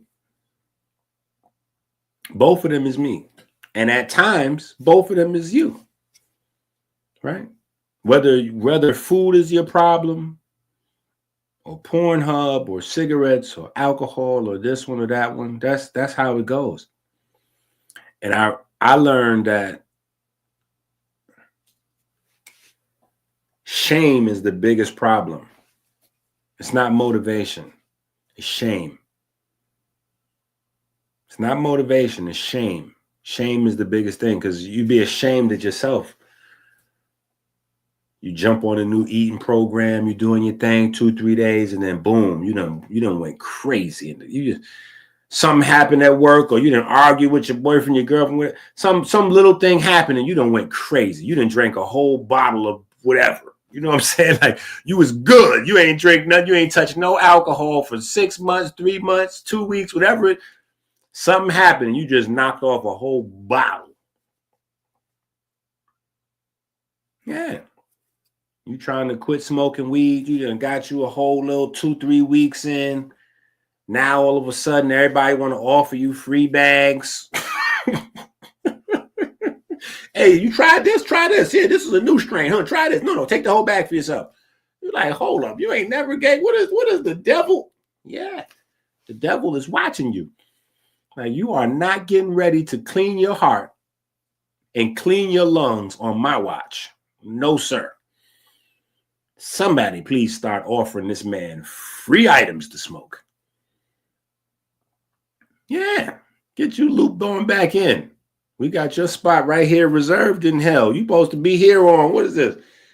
Yeah, Wednesday the 27th in 2031. Yeah, we got you. Yeah, your reservation already booked. Yeah, you on the way. You got 5 more, 6 more. Yeah, you on the way. You can't stop. Yeah, you can't stop fast food now. You can't stop smoking them Black and Mountain. You can't. You're going to mess up the whole program, because we got your appointment and other people's appointment is on top of your appointment. So now if you start understanding this probability math, right? Because you done bought one of them dumb old Dr. EnQi books, and now you thinking probabilities and equations. So you done realize, wait a minute, hold up. If I quit smoking right now, I might be able to get a whole another 5-10 years up out of this ticker here. Wait a minute now. And then let me put a few little hold up now. Let me replace. If I just replace these cakes, with pineapples, and what if I just focus in on these pineapples? I'm going to just replace cakes with pineapples. Instead of building up fat in my tissues, these enzymes going to start cleaning my tissues out.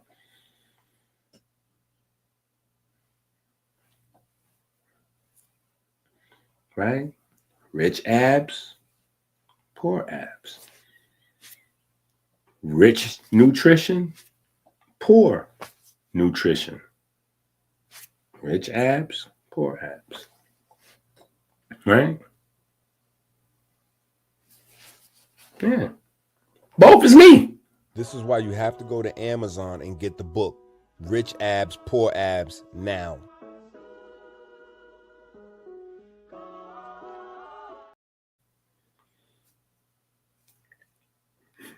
Yeah, Thomas is a fool. Beer and bitters. Beer and no bitters. Yo, this is how it goes.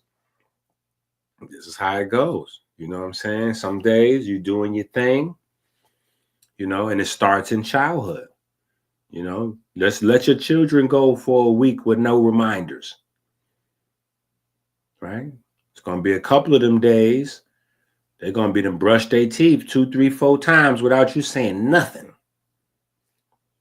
It's going to be a couple of them days where you be like, hey, you brushed your teeth? They're going to look at you like you don't look surprised at me. I'm asking you if you brushed your teeth. Yeah, because we have habits.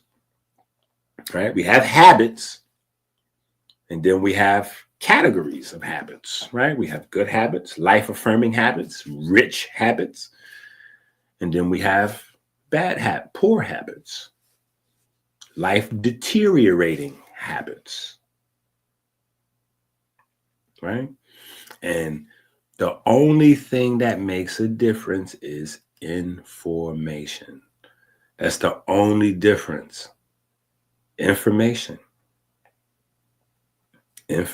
So, this rich abs, poor abs thing has been a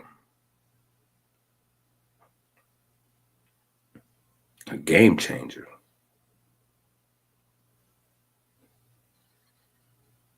A game changer because it unlocked a whole, I realized, and maybe it could be, part, like for me, I always go divine inspiration, but like I said, everybody's not there, right? Remember, inhalation is inspiration because God is in electromagnetic radiation. From me to you, right? But it could just be social climate right now, watching what RFK is going through. Right? Because that's saying so much. I don't think there's anything that could be more jaw-dropping and awe-inspiring than the fact that we have the worst health as a country and we spend the most money on it. And this is at every level. At every level. We have the most unhealthiest vegans. We have the most unhealthiest holistic people. We have the most unhealthiest bodybuilders, the most unhealthiest athletes, people that go to regular doctors, whatever you're thinking of. There's another country that spends less money on it, and they're doing better than us in that specific category. And the only difference is information. Because information is the thing that transfers generation to generation. And the information, whether that information is direct or whether the information is coded. Sometimes the information is coded, like Mexicans. Think about Mexicans for a minute, right? Now, I don't know about Mexicans everywhere. I know about the Mexicans in New York. Mexicans in New York and Mexicans in Georgia, because when I first moved to Georgia,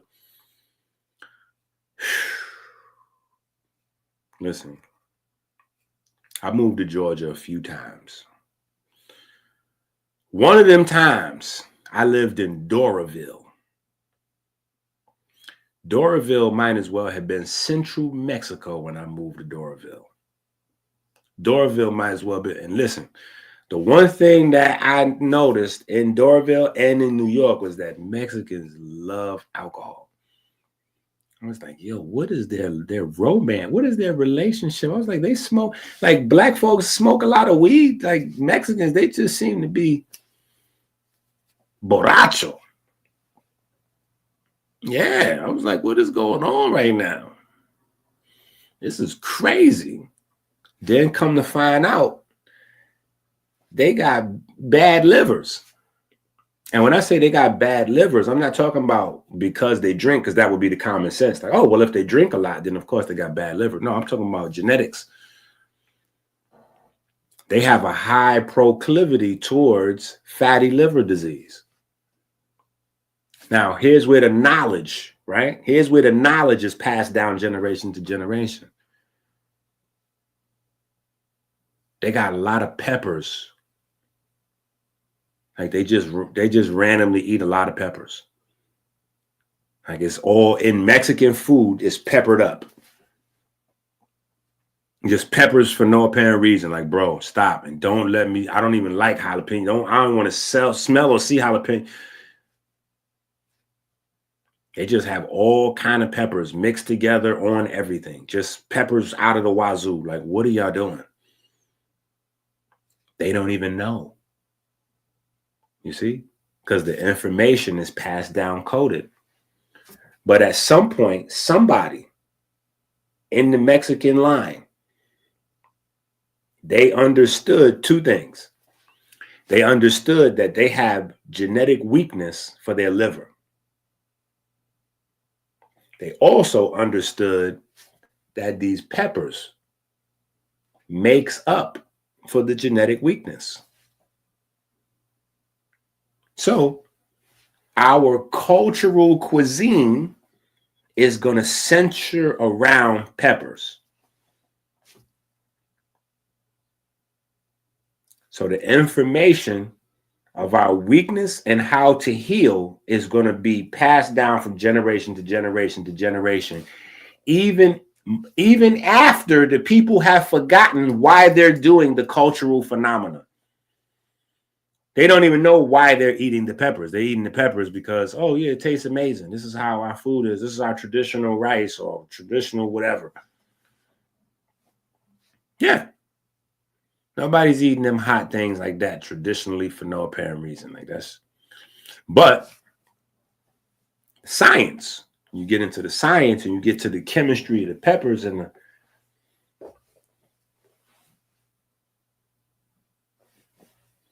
now think about this. The God shoe. The God shoe, right, is known for light, fire, and breath. Light, fire, and breath, and air, right? And electricity, right? Isn't that interesting that peppers are measured in shu? Literally, shu, S-H-U. Peppers are measured in shu. Just saying. I know it's not the, trust me. Yeah, I know. No, it's not that. It's not shu. It's just the acronym with the, I got you. I know. I just be observing things.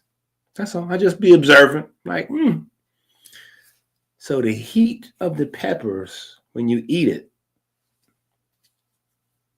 interesting. Measured in shu. That's all. Just a little food for the, But I'm giving you an example of how science culturally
This is why you have to go to Amazon and get the book, Rich Abs, Poor Abs, now.